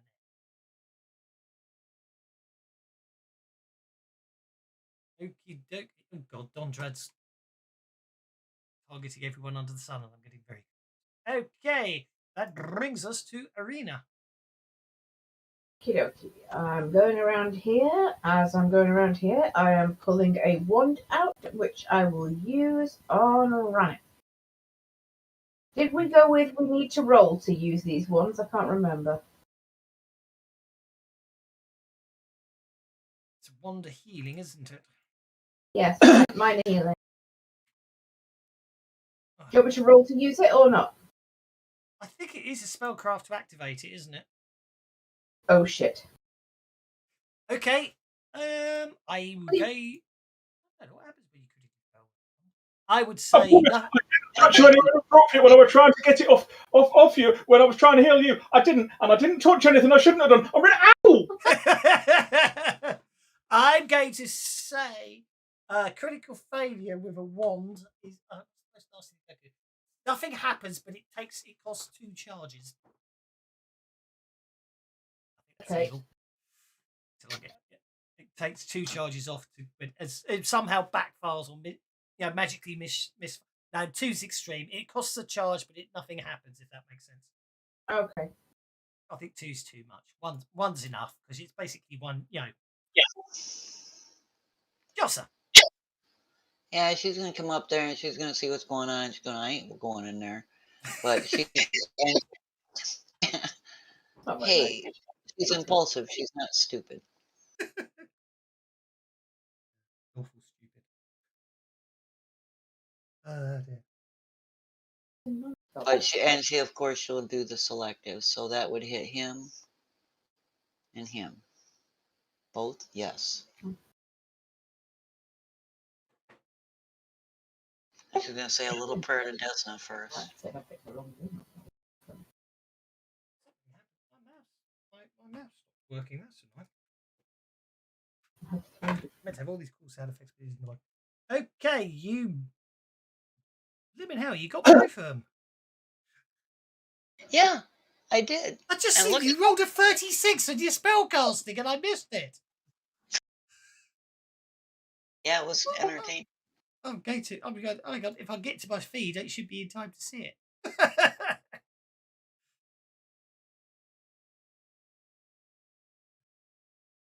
Okay, the cleric is unharmed. Oh no, I'm gonna Benny the damage one time on him. That's still got him targeted, right? It has. Yeah, that's better. Okay, that's a wound on him. I'm just waiting for you to roll the dice on my stream here. I'm just. Still got to get the champion, right? Here it goes. Here it goes. Right, but living hell, the D6 exploded as well the first time. I can't believe I missed this roll. The coolest roll ever, and I missed it. That was very cool. Oh wait, the second one got the skeleton. I was re-rolling the damage on Mersulian. You were indeed. That's just probably go on the first guy again because that took the skeleton out. Okay, so so I have failed on every single spellcasting roll. As far as I'm concerned, I'm going to say that I'm happy with it applied to both because you hit both of them. Mersulian's going to spend his last Benny to try and soak that damage that you just caused, which he does successfully. The skeleton, I don't have any Bennies left. So you destroy the skeleton with your fireworks, and she's going to look at those guys and so much trouble. That was easy. I mean, we're out of combat. No. No, okay. Oh, there is. Oh, right, yeah. Arena, over to you. Shake the wand looking at it like you would with a dodgy biro and then try again. Okay. Your protection power on everyone's about to expire. Do you wish to maintain it? That. Last session. Wow. No wonder I don't remember. We've already maintained it once. Yeah, sure, I'll maintain that. 4 power points. No problem. Right, Okay. there you go. Heal the wound on Rannick. You heal a wound on Rannick and maintain the protection spell on everyone. Yes.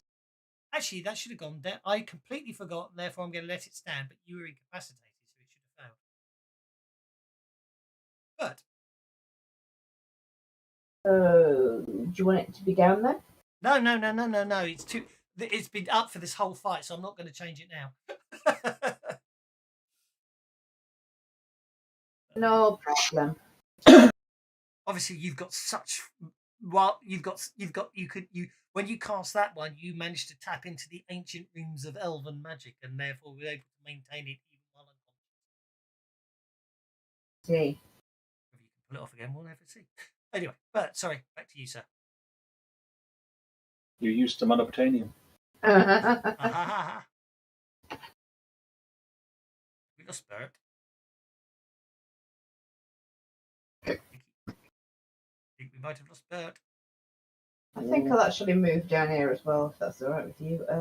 It's such a pain and get in the way of people.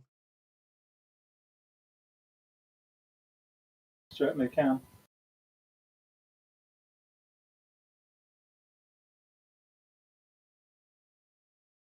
Well, that's really weird. Sorry, I was just reading something here.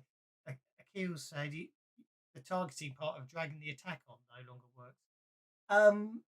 It did, didn't it? It certainly used to work. I think it was because it was whoever who was currently on the combat tracker. I don't know. I'm trying.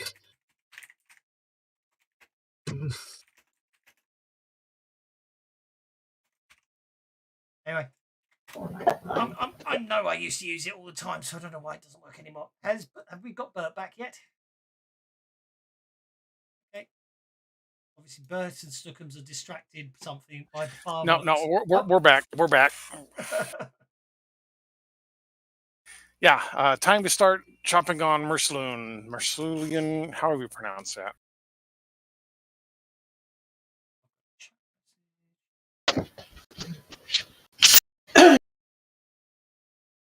Oh, good grief. No.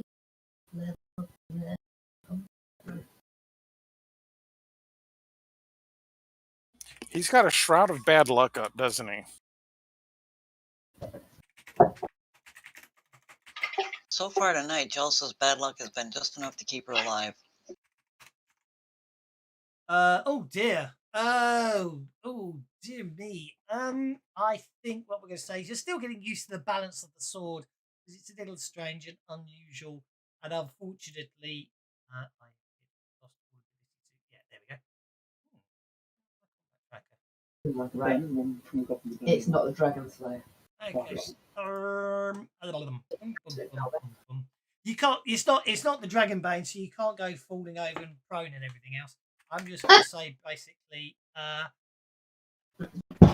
you basically the balance is not exactly what you're expecting, and Mercelulian avoids your attack, and your swing overcompensates, and you end up basically burning yourself on your own sword, which well, it doesn't actually hurt you. It's very off-putting and makes you a little wary, and therefore you distract yourself. Yeah, okay, that happens. Okay, Snookums is still going to frenzy, but now that Bert's over here, we're not going to do the wild attack part of that. So Okay. She's the one that hit the rescue. Well, that looks like an impressive frenzy attack. The daughter of Hitting the once. that sent us out to rescue.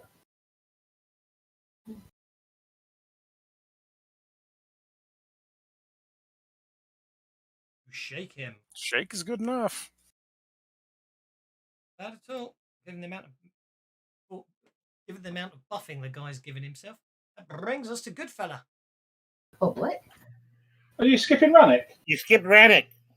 Did I? Sorry. I must have clicked and Not that he does much other than fall down, but yeah, he still has to play his part. I will not touch the end of turn marker ever again. The skeleton drops to pieces. Rannick will look at Jelson and say, "About bloody time," then turn on his heel and shout over at this priesty guy. "Need bloody help, do you? Need help? I'll give the help. Oh, God help me, I'll give the help." He's all kinds of pissed off, apparently. He stumbles, don't fall on your way. Here comes the crit fail. Here comes the crit fail. You've charged up to a villain with Dragon Bane. We know what's coming. See that nice sharp point on the corner there? Yeah. Right, I've just moved 6 inches. I'm doing a push on him to smash him into that nice sharp stone corner of the room. It's not that sharp, but anyway, yes. It's sharp enough. So that's athletics, isn't it? But careful you don't hurt Bert. No, push is strength in Pathfinder, isn't it? It is. Alright, so that's strength against Masulian Threes. +2 for going further. That'll have to do. Opposed roll of strength. Yeah.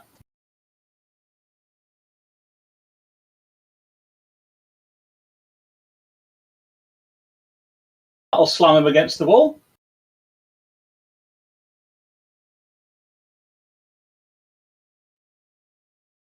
What damage is a wall going to do? Or is it just my unarmed damage? I'm going to say, yeah, well, this is the thing, actually. The whole idea of pushing is obviously to tactically move someone, isn't it? So, yeah, you're basically just going to slam him into the wall. So I think it's just your strength damage, isn't it?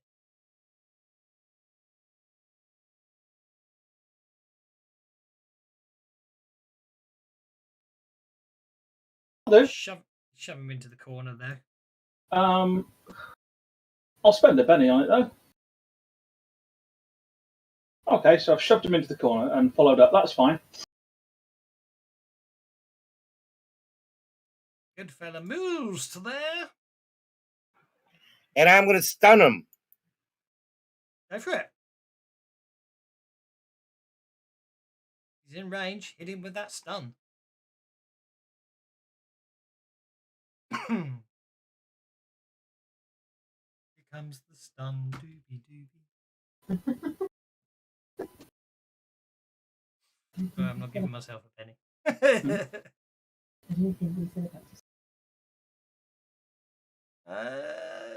Successful casting. Vigor, but no minus. Oh my word. He's resisting that stun and then some. You hit him with a stun. It doesn't even seem to affect him.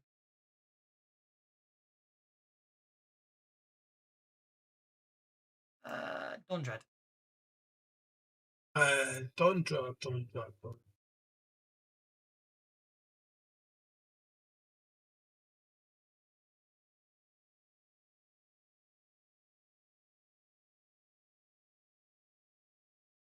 Will run to the earth.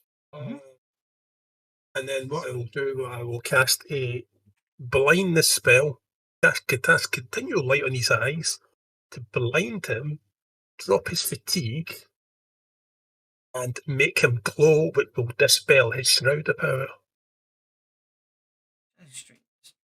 The playbacks are better than the live. It's unreadable in the stream, which is really annoying. I found a nice edge. So, go for it. You're going to try blinding him. Go for it. So, blind, glow, fatigue, and it's strong. You know, none of that has any effect on any of his ability to take damage. No, but what it does is it cancels his shroud ability. Yep.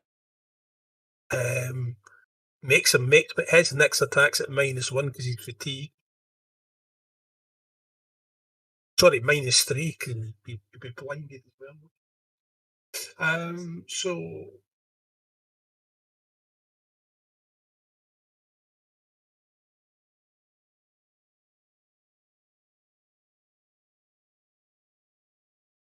It's instant, though. It doesn't hang about.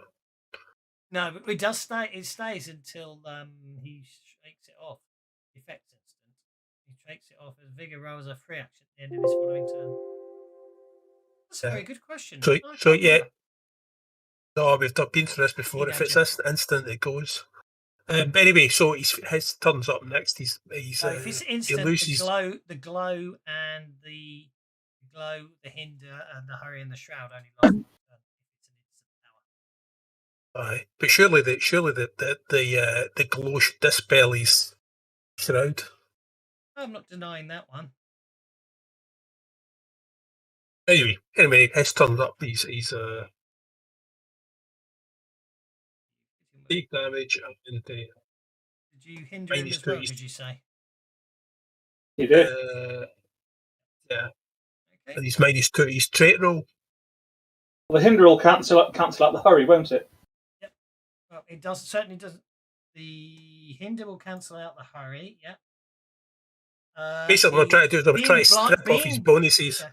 Being blind does not affect his ability to unshake, so he unshakes anyway. He doesn't have a minus penalty on that.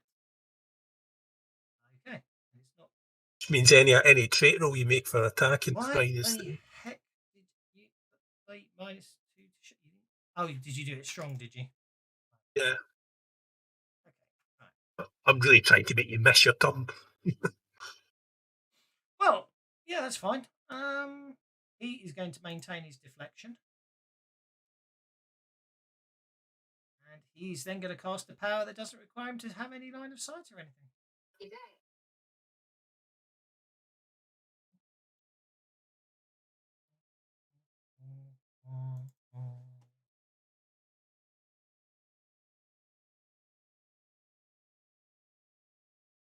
Successful.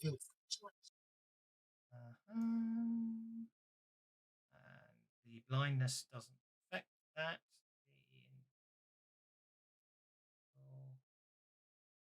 Does. It's a 6. We didn't get the raise, so it doesn't come in half.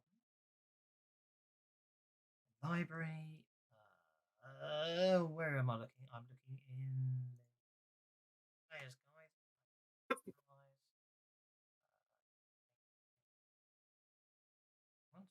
Open it up. I can add it to him.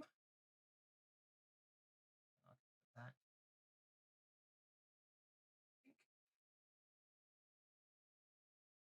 Yeah. Then he gets a vigor roll to lose the blindness. Entangle doesn't affect the vigor roll to get rid of blindness. So that's plus 2 back. Makes it 5 minus 2 makes it 3. He's fatigued, makes it a 2. So he doesn't recover from the blindness this turn. However, his summon construct attacks Rannick. Missing. Joseph.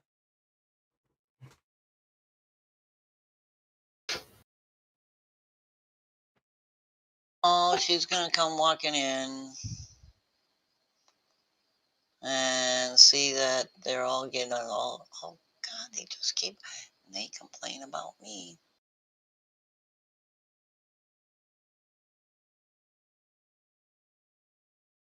I'm never gonna let them complain about me again.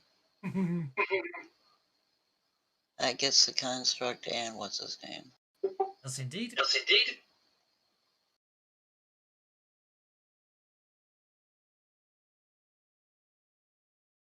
Because what actually Rannick did do was push the guy out of Snookums' range. Yeah. But Rannick's pissed off with him. Doesn't actually think very straight, does Rannick, a lot of the time. Okay, well that's a casting with a raise, so that's good. Oh, you pushed him right at that. Put it right in the path of that. Okay, so the construct bodyguard doesn't even last long enough to actually do a lot, but he just explodes upon appearance. And now, what's his name? Oh no. 6 points of damage against him won't do anything. No, I bennied it. Oh, don't worry about it. My computer's decided. 23 points of damage. Yeah, you kill him. And it takes the little one to come in here and save y'all. You really kill him. Look at that. He quickly failed surviving it. Nice. Y'all can thank me later. Narratively, if you don't mind, Rannick having pushed him up against the wall, even though he's been killed by these fireworks, Rannick has still got him kind of by the shoulders and is continually banging his head against the wall. There, I'll give you the bloody help. Is this helpful enough? You bloody bugger. Dude, you're going to get yourself burned. I'd let him know, Chris. Lucindy's probably about 18 years old. From memory. Yeah. It's all right. Okay, What was the story? I thought he was in trouble for a second. And unless anybody stops him, Rannick keeps going until this guy's skull is a bloody pulp against the wall. I get the impression no one's I don't realise what you're doing. Oh no, if we're out of combat, Jelson's going to look around to see if there's anything interesting or cool. Not necessarily valuable, just, stuff. Yeah, Bert's going to shake his head and walk away. Lucindy, is it Lucindy? Is that how it's said? It's yes. I say it's Lucindy or Lucindy. Yeah, Lucindy. I would say. I'm going to look after her and make sure she's got everything she needs and that she's okay. Okay. Basically, she thanks you and says, she explains basically what happened. It appears that obviously the goblins attacked them while they were studying the ruins, and they fled deeper into the ruins. They basically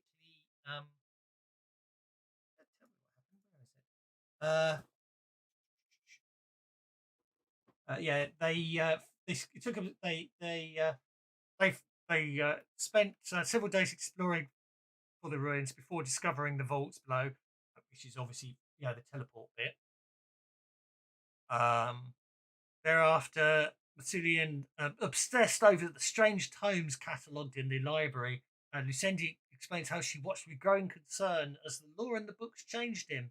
For his studies, basically, then one day he read a book, there was a flash of light, and he completely changed. And at that point, he was basically much more angry and arrogant and nasty to people. Then basically some goblins raided the actually the timelines, you reckon. Then what happened was the goblins raided Sandpoint, and obviously the ones that fled the attack came back here and attacked the place. In the ensuing chaos, Mansurian escaped into the vault. Lucindy followed him, not really much out of choice, but from the fact that she wasn't going to stay outside where everyone else was getting killed by the goblins, and that that snake, goblin snake, followed them close behind. They fought to hold off the goblins. There were some goblins, any goblins that got sent down through the portal, Vesuvian would kill and throw down into the snake pit, and that seemed to be how it was. But then in the meantime, he would read more stuff, and he appears to have read something fascinating, which is the point where he basically forced her to lay down in the middle of that circle, and then was basically trying to sacrifice her. She fought him off, at which point you guys arrived, and obviously she slithered to the back, and he activated the skeleton, and you came in and saved the day. I'm relieved we were in time. Indeed. So, well, yep. The other thing Lucindy is able to tell you is about basically there's a cat. She's found there's an incantation that if you speak in that room, it will reverse the teleportation to let you get back out of the ruins. And Vesulia didn't know she knew it, but she was able to work it out. So with her help, after you patch everyone up, you're able. She shows you the way to get back out of the ruins and you are able to head back as a group. By this point, actually, the pit has reset itself. So you can walk around it. The pit reset, the drop bit resets, but the actual catapult bit has to be manually reset again, and no one's done that because Masudian isn't here to reset it. After the first time it triggered, he worked out how to reactivate. So you're able to get back out of the dungeon, and you're able to get back to Sandpoint, where Brother went. The sage is incredibly relieved you're able to save his niece, and basically promises that any help you need in the future in regards of study or law or any advice that any services he can provide, he's more than happy to provide them at a substantial risk. And additionally, of course, he does pay each of you $100 as promised. 1, 2, 3, 4, 5, 6. I didn't find any cool loot on the guy. I was just about to check on that. Yes, you probably did. Where's the cool loot of the guy? As long as it wasn't a circlet.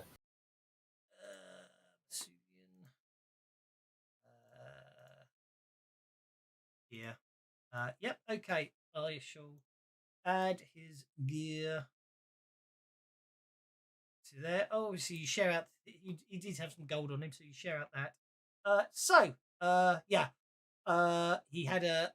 So basically speaking, I've added it all into the party sheet. Basically, the hand axe, and the dagger are left over from the goblins. So they're there. He has an ever-burning torch, a wooden holy symbol. He was wearing padded leather armor. There appears to be a potion. A scroll, a scroll, a silver dagger, what appears to be a spell book, and 2 wands.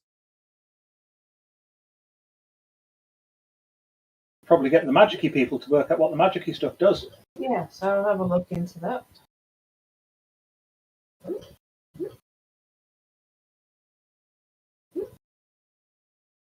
I do like the way I must admit, I do like the way they do spell books in this. It's like we don't, unlike Pathfinder, where you have to sit there and put spells into every spell book, so the characters just go through. You just owning a spell book means if you've got the wizard class, when you take the use Power's Edge. Irina, are you identifying all those things you're scooping up? A spell out of the spell book, and it gets you 3 powers instead of 2. Yes. Not necessarily immediately, but yes. And if they are more suited to other people, I will hand them out to the people that suit them. Although I am beginning to collect wands. Seems to be a thing. Okay, so let's go with I don't know. Let's go with magic wand, and then there's magic wand. So, but obviously I'm going in the order because you had a wand of far, but you didn't actually to identify that one at some point as well. What do you want me to roll? A cult? It will be a cult to identify these. Yes. Okay, you identify a wand of bolt AP2. What? AP2. AP2. Armor piercing bolts, basically. I couldn't hear you properly, so. That's okay. And the other one? And the other one you identify as a wand of secret door detection. Oh, cool. Bird is interested in this armor. What type of armor is it? I didn't realise it was magical. It's padded leather armor. It's light armor. You're forever looking for secret doors. That magic you can't use once, can you? It's a cult to identify that. So do you want Arena to have a look at the armor for you, Bert? Oh, well, I rolled a 6. An 8. Oh, I didn't notice. Yeah, that's my unskilled. I don't have a cult for some reason. I think I made Bert prior to you have to have a cult ruling. Well, the occult ruling is to identify items, isn't it? So you don't have to have a cult. I know what you mean. Yes. To be a druid, though, I have to have a cult. Do you? Oh. Yeah. I'll let you work out how to legally rebalance him accordingly. I had to do that because of the clerics. They changed that for clerics. Yeah, and they it did took me change it. at -4 skills. No, I take that back. I don't have to have. I just have to have survival, which I do have. Okay. I thought they added a cult to it. Oh well. No, I think that's clerics. Clerics got that. nerfed. Yeah. Okay. You'll have to. In that case, you'll have to get one of the wizards to identify it for you. Can't do it untrained, I take it. That's what I don't think you can. I'm just checking it actually. I'm also going to see whether or not I can properly identify this wand of fire that I've been carrying around and getting to look at. You can. Identifying a magic item requires a common knowledge roll for everyday items. Like the more obscure items, it requires the occult roll. I mean, historically speaking, identify was something that you needed a wizard for, didn't you? So I'm going to say, if you've got the occult roll, you can do it, but I would say you can't do it unskilled. Okay. Do you want me to identify something for you? Yeah. Check this out for me if you would. Here you go. I'll have a look. It is a suit of Aegis padded leather armor. So basically, it's light armor that grants +3 bonus. I.e., it's got one. It's magic armor +1 basically. So Cool. Extra armored armor. Extra armored armor. Yeah. I forgot to actually put the fact that it's Aegis in, but yeah, it's already factored in. But there you are. That is a scroll of. A scroll. Oh, the scroll. And it's a scroll of summon ally bodyguard. So it will summon a bodyguard. Magic user to use that, or can a regular Joe do it? It's a magical scroll. That's a very good question. Because I think they don't care about your class, do they? I think it's just a spell casting.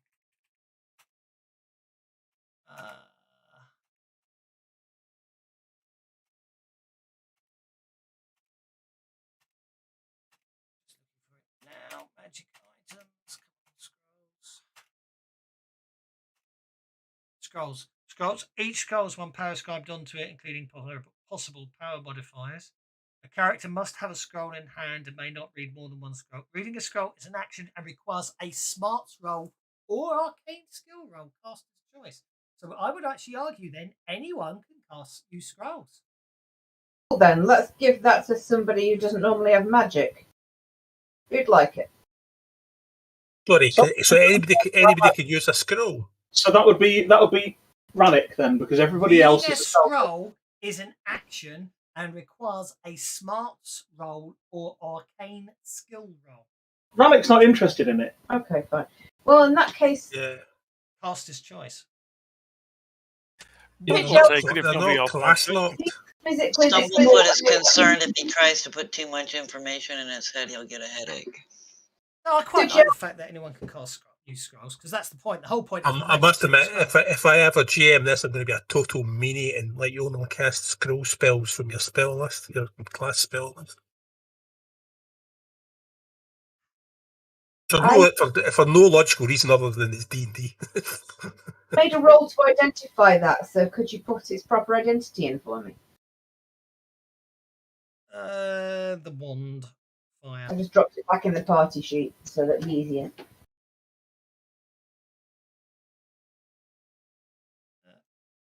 You identify it as a wand of magic missiles. I think they were fire bolts. It's why it was. Is the trapping for it, if that makes sense. Well, by the way, reading from a scroll doesn't use any power points either, does it? No, it doesn't. Right, okay, that's good. Sorry, the reason you said you got a critical fail, that's where the fire came from. It's just a wand of magic missiles. Bolt. And this is for the potion. That's common knowledge. You can get away with that, but okay, you got the occult anyway. It's the potion is a potion of healing minor. Oh. There you go. Just identified. An ever-burning torch is a torch permanently enchanted with light. It does not burn and it does not emit heat, but it's basically a torch you don't need to ignite. It's a glow stick. Basically, you can go raving with it.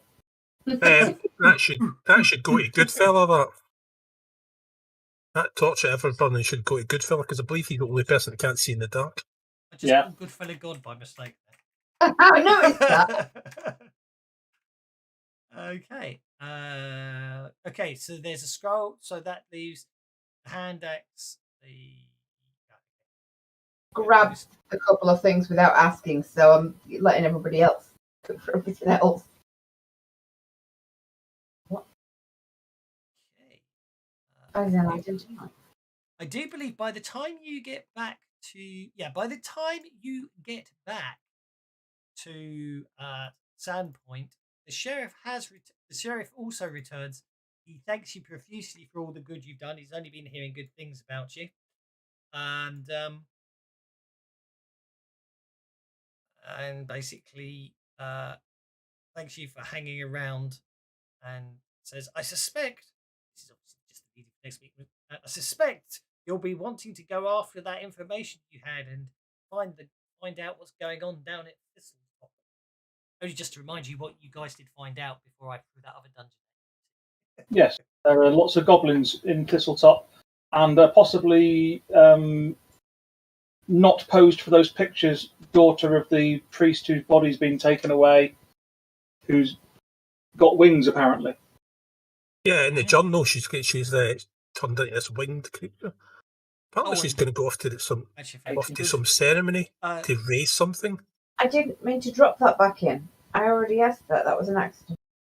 Oh, what I will do is I will take those really heavy books out of Goodfellas.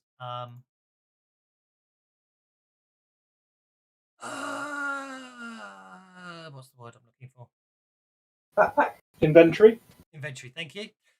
And let you sell that in a minute. So, yeah, I'm going to. Brodard Quint knows someone. One of the first services Brodard Quint is able to give you is he knows of someone who'll be most fascinated in the historical lore and theories of arcane magic books, and offers to get a good price for you. And likewise, if you don't want the silver dagger or the wonder magic missiles, okay, I'm going to sell these last two items and get you 2,012 gold pieces. So there you go. Shared out.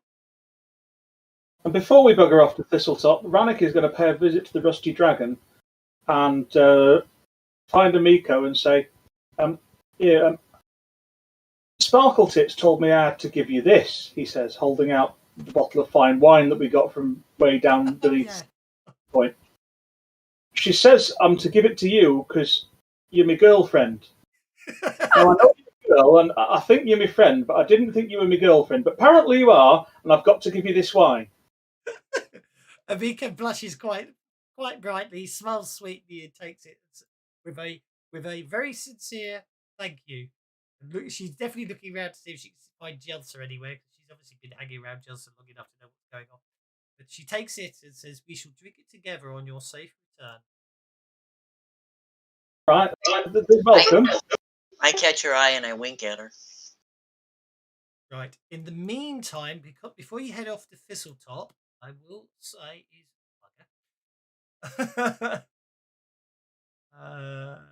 oh, really? You went bust. This is not good. Okay, so I need to work out what's in the other items category.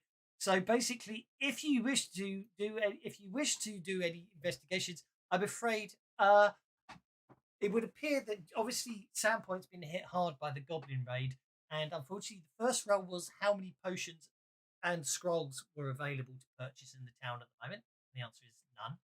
How many healing potions? There's 2 healing potions available in the whole of the town. However, there are 3 other items available. They are staves. Okay, so there's a stave available. That caused an interesting error. Unable to create window. I'll look into that later. Whether you want any of these is another matter. This is just some weapons and armor. And the last one is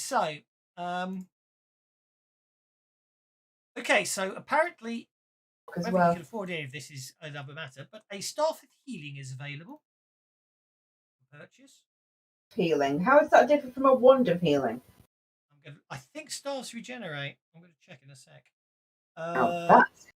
Okay. armor with 2 enchantments and a shield with 1 enchantment available. We can sort those out in a sec. Let's have a look at the staff. Well, I quite fancy the armour spec only if it's made of iron.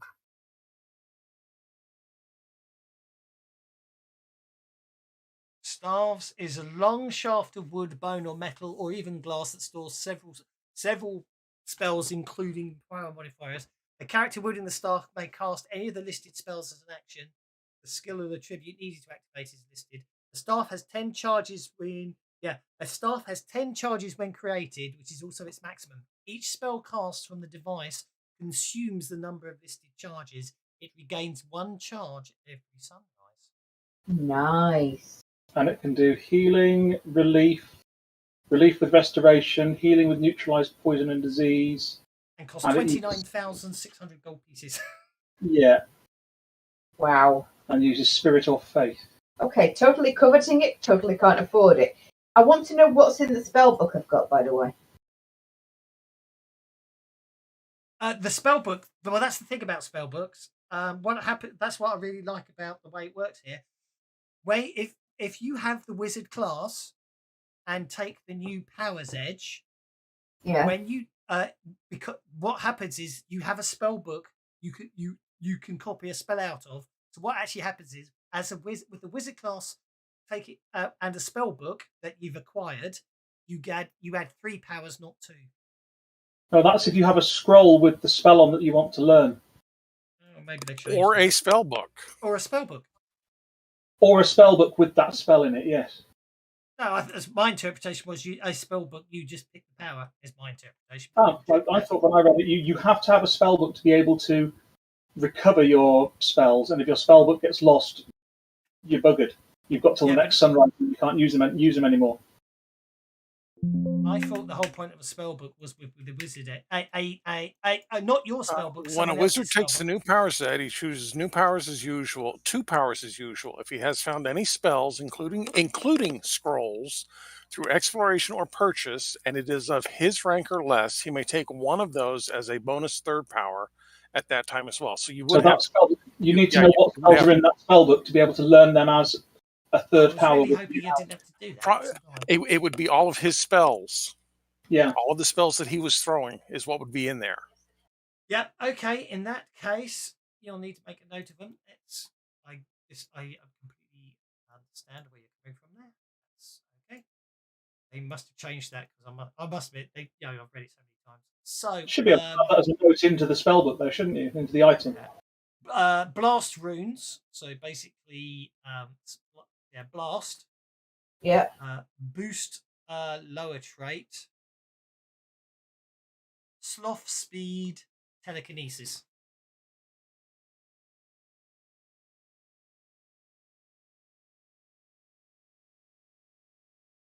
Okay. Thank you. That's okay. I shall remember that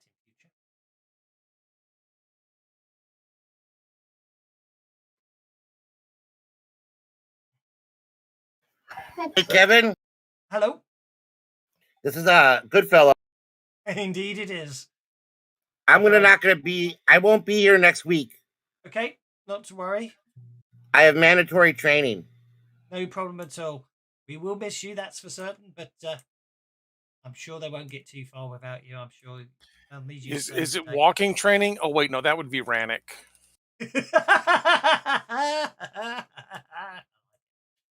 They can go off some folks, Bert.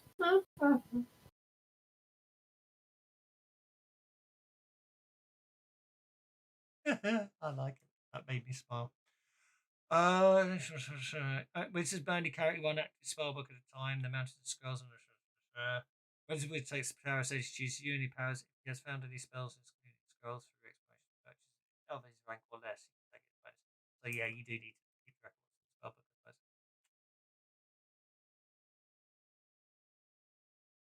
So who can use the Staff of Healing? Only Bert?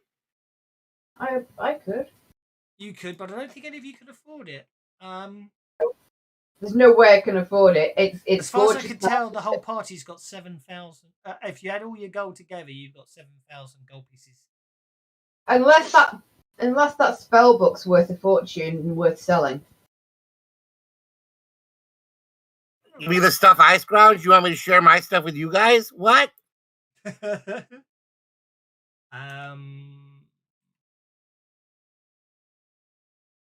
Actually, yeah, we need to work out what the armor does, don't we? I do need to make some tables. So it was armor with, what did I say it was? It was armor with two enchantments. 2 and shield with 1.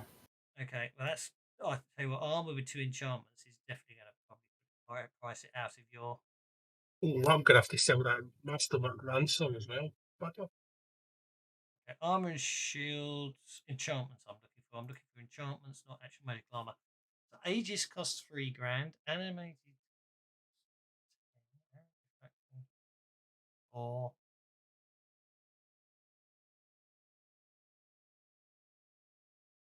okay, I'm going. Okay, so Aegis costs 3 plus the cost of the armor. I have to do some magic item tables. I might have to create some. Shoot. I'm going to say a. Right, hang on. Cool, here we go. When in doubt, break out the original. Armor page 461. Okay.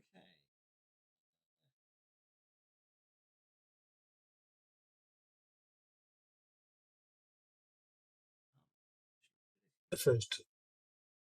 Don't need to Actually have an armor probably top. not. I was hoping there'd be a specific armors. No. I was hoping there'd be a nice type of.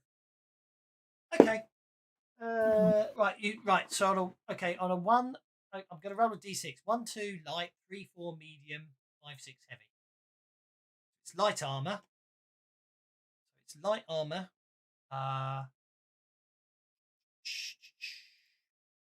Where's my armor?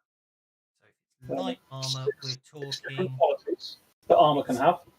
Yep. So it's going to cost 20. It's going to cost 320 gold pieces straight off because it's masterwork leather or studded leather light armor. Yep. I'm then going to give it Aegis, which will make it 3,320 gold pieces, which will give it basically +3 armor, and it is actually going to be a leather jerkin of fire resistance, which means it will cost 5,320 gold pieces. Donrad won't wear it because it's leather in principle. He will not wear the leather. Okay. Rannick would wear it, but can't afford it. No. And a shield with 1 enchantment.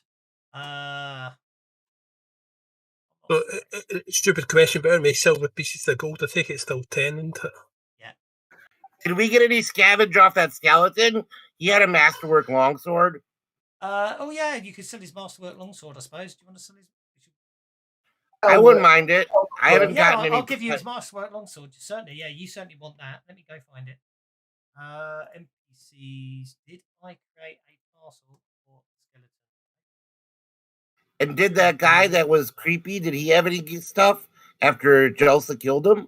Yeah, we got all that stuff. That's where the books and the scrolls the book, the scrolls, and the wands came from. And what I'll do is I'll take your existing longsword and turn it into a masterwork. That's the easiest way to do that. It was right? So that means the AP, it goes up to AP 1. Cost goes up to 315. Yeah, that gives good for a masterwork longsword. The shield is going to be a shield. I've lost my enchantments. Shield. What's the cheapest? I'll see what the cheapest shield is I can find, you guys. I think you guys just don't have enough money. Yeah, Donrad's blown all his money. Yeah. It'd be a shielded deflection, but that will cost you 3,000 gold. 3,000 gold. So I'm afraid, other than 2 healing potions, Sandpoint's not doing too well on magic at the moment. I think we just can't afford magic items because they're too expensive. Yes, I think that's the case. Those are the ones you find. But, you know, who knows? Things might get better. I'm going to Hey, what are we gonna do with my goblin? that's a good point. Can you use it to beat other things around the head with? Well, I just did that because I couldn't think of anything else to hit it with. Yeah, but that's probably Anyway, not- when Elsa tossed her fireworks, because I was selective, I didn't select members of my party, but if he was in the way, he probably got it. No, he was okay. What's the book I was looking for? Well, good fella, you're offered 30 gold for his head. Oh yeah, there's a No, I guy mean- that really hates the blacksmith. Really hates goblins, doesn't he? He does. What I was thinking about, won't he have information about the goblin invasion? No, because he's not a Thistletop goblin. He was whatever they were. What were they? They were sleek scale goblins. Tribes.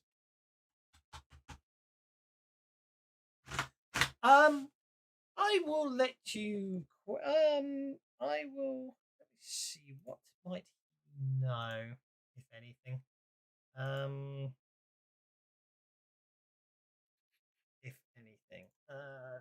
Library. Burnt offerings. Yeah, I'll just if you hold them down, see all the books we got, we'll just start piling the books on top of them. He's a goblin. You can pick up on books in front of him. I know, but they're scared of books. Exactly. I don't know. Maybe he could become a personal servant or something. You know? I don't know. I'm against killing him outright. I've captured him. Well, the problem is goblins. You can't tame a goblin. A goblin is a goblin. It's going to be a goblin no matter what you do. And sooner or later, it's going to stab you in the back. Go to There's sleep. folk could say that about our folks as well. You just be careful what you're saying, Sparkle Tips. You'll see the back of my hand. Yeah, he won't know a lot. 30, you'll get 30 gold pieces for his head. She just sticks her tongue out at you. Do you want to sell your goblin for 30 gold? I have put some stuff in the party sheet for if everybody wants to. I feel like I It's a should masterwork. sell him to a circus, like he could be a free range goblin. Chicken. Basically, so I'll give you 30. Basically, I'll give you 30. The blacksmith offers you 30 gold for his head. That's all he wants is the head. He doesn't want the rest of the goblin. Yeah, it's only 25 gold if you give him the rest of the goblin as well. All right. I'll give him the goblin's head, but I want my swords real sharp. Yeah, okay. He'll throw in the sharpening of the sword as well, and he pays you your 30 gold. And he cleans up the masterwork sword. So are you selling all that stuff? Are you? What, me? Yeah. So the stuff in the party sheet's the stuff I can't carry anymore. Okay. Donrad's gone a bit mental because he's got enough money now, and he's gold. He wants to have full plate mail. Something in that bloody party sheet was really. You know what it was? What? It was that rancier, because that was from the burnt offerings one, and it was the fancy one that came out of the statue. Must have had these gold pieces. Okay, so what I need to do is work out. Not magical, it's just masterwork, isn't it? But it was all jewel encrusted and what have you as well. Because Kev said when we sell it, we need to let him know, because the price of the rancier isn't the price of the rancier, because it was all fancy. Well, it weighs a ton. It's £12, and I can't carry it because I'm wearing full plate mail now. Yeah. And nobody else wants it. I just want it because I wanted to carry it because it was made of metal, and that for religious reason that kind of turns me on. Oh, I've just found an interesting bug in the Savage Worlds rule set.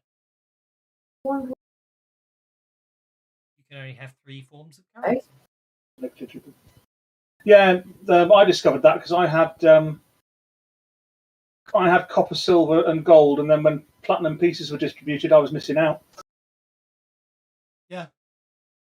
We'll have to see what we can do about that one. So I changed to. I got rid of my copper and left a gap for platinum, and I got one. Yeah, I've done that too. Yeah. I'd rather get the platinum I've than done the that as well. The copper's gone. To be honest, it's a bit silly because when I played 5th edition, I actually put an extension in to get rid of the currency, convert everything to GP. I'm tempted.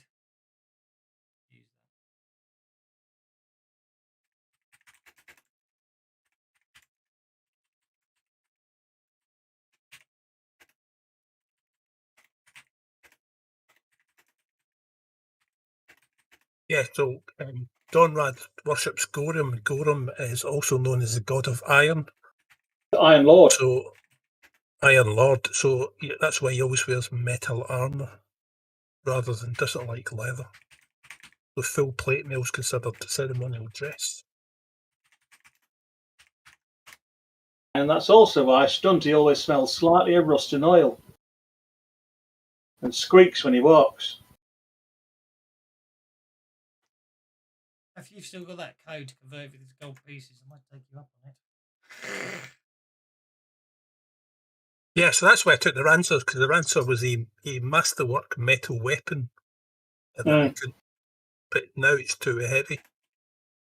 It's a bit big for us anyway. So 198. So that should have been.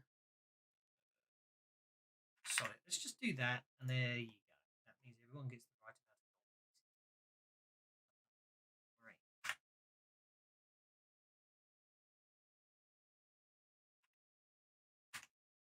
Do that as well. All the currency out of my pot. Right, I shall leave it there for this week. Messy and bitty at the end there. It was sorting out bugs, but yeah. So yeah, your character sheets really want it. Yeah, you just want to have gold pieces, silver pieces, and platinum pieces. I dread to think how much money you guys have got out of there. That's annoying. What can you do about that one? No, never mind. Just need, well, I hope we can get it fixed. And as I say, apparently, I think I mentioned it at the start, didn't I? The rule set's imminent. Didn't realise the bestiary hadn't been submitted, so that's been submitted to UA now. Right, and just just before I submitted it, I noticed that basically, only because I was doing a certain other adventure, that I missed out the fact that a whole group of bad guys do heavy weapon damage on a certain attack. So there we go. So I believe we are still running this Sunday. I better get the adventure sorted out. And obviously, I'll see you guys next Tuesday. Yes, indeed. Have fun, everybody. Have a good night. Good night, folks. All right. Night, one and all.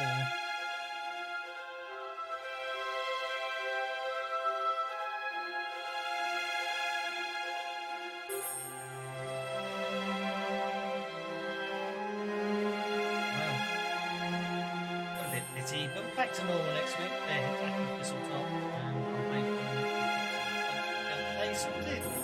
Money bugs.